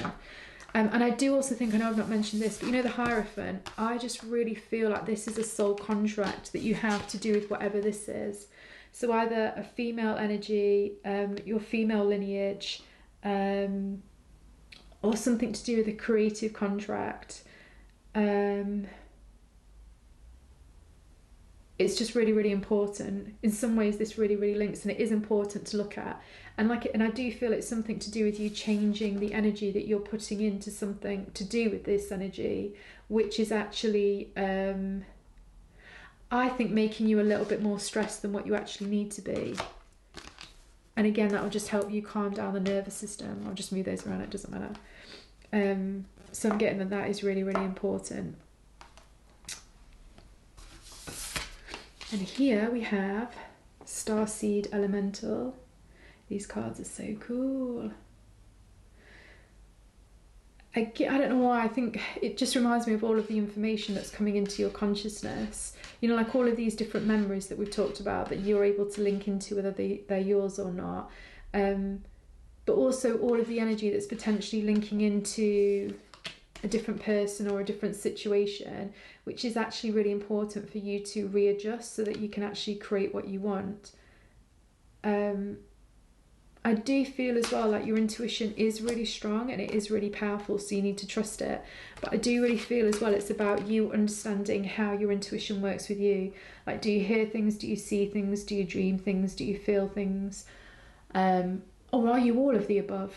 Like, many of us are all of the above, you know, and particularly with the energy that's now changing on the earth, many of us will become all of the above. So I think it's also about giving yourself time to integrate all of these changes. So I would say be very, very kind to yourself currently.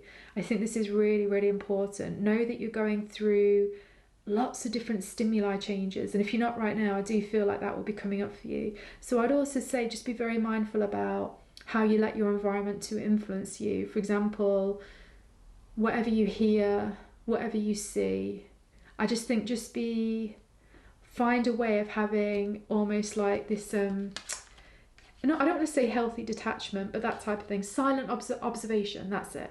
Silent observation. I think it's great for you to observe all of these kind of things and know what's going on, but I think it's really important that you're not engaging with it, you're just observing it. And by engaging with it, I mean once you start to feel intense about it or think a lot about it, you're actually engaging with it on an energetic level. And I think that's just something for you guys to realize, to be mindful of, because like again, you're so powerful with your nervous system, with your memories, with your belief systems. I think that's just really, really telling me that again. Cool, so now what I want to do, let's see what this says. Oh, that's so cute. So freaking cute. Okay, so it says here, journey to the miraculous, new opportunities await you. That's so interesting with the new opportunities, because obviously we have the Ace of Wands and the Ace of Coins. Like I say, I do feel like you're very, very close. You are very, very close. Okay, so just give me 1 second. Let's see what it says here. Journey to the miraculous.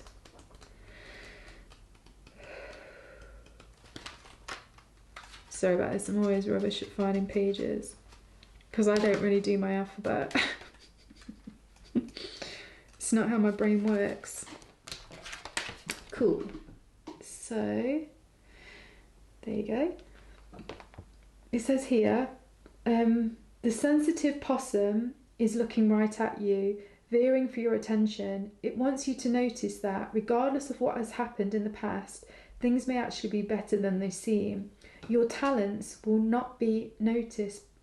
Your talents will be noticed by others, some in positions of authority. The blue rose in the possum's mirror lets you know that miracles are happening, but miracles are not an event. They are a state of mind. Badger symbolizes about following your dreams and never giving up. Although it is important to be open to what others say, it is more important to listen to your own intuition and do it your way. The cat recommends staying grounded and being in the present moment. Don't let your mind wander to the past or future. It is in the here and now that you can make things happen. Cat also advise you get plenty of rest. Lack of sleep disempowers you. When you are sleep deprived, your healing abilities, alertness, and cognitive performance decrease. You shift into other brain waves that are fine to be in when you want to slow down and relax, but not when you want to get things done, and you have a lot to get done. Ladybugs and ants deliver faith, good luck, and the discipline you need to succeed. You are here on earth at this moment to help bring loving change. Step into the revolving doors and exit into a world of new possibilities, love, and feeling a part of something wonderful. Your dreams are awaiting you. Discipline and patience will help you stick to your flight plan and arrive at your destination, the stars. And it says, affirmation here, I am always in the right place at the right time. I think that's a really cool message. And again, so interesting about what it says about sleep and how important sleep is. And that's really something that came out really early on in your reading. So definitely consider that. What I'd also say is, and I meant to say it anyway and I forgot, but it's reminded me, just think as well about electromagnetic frequencies. So not a big deal, but just, have your phone on airplane mode when you go to sleep at night. Maybe turn the Wi-Fi off at the router, just at the plug. I don't know, maybe just research what would be good for you to help you with the electromagnetic frequencies, because when you have a more engaged nervous system, and I can say this because it's totally me as well, you can just be more susceptible to these kind of other frequencies. So yeah, maybe just do a little bit of research on that and just go with what feels right with you, and also just experiment, you know what I mean? Because actually that's another energy I do feel a bit with you guys, experimentation. It's important because this is actually how you're learning. You are actually learning through observing and then experimenting. Observing, experiment, reassess. Observing, experiment, reassess. That kind of energy is what I can really, really feel. And again, like new opportunities are waiting, like it said in this card here, like we see with the Ace of Coins and the Ace of Pentacles. And really the void is a place of unlimited potential. And it's like so close to the first seed being created. So I think that's something else as well for you guys to be aware of, because it's really, really cool. Cool, so I hope you enjoyed that reading. I really enjoyed reading for you, so thanks so much for that.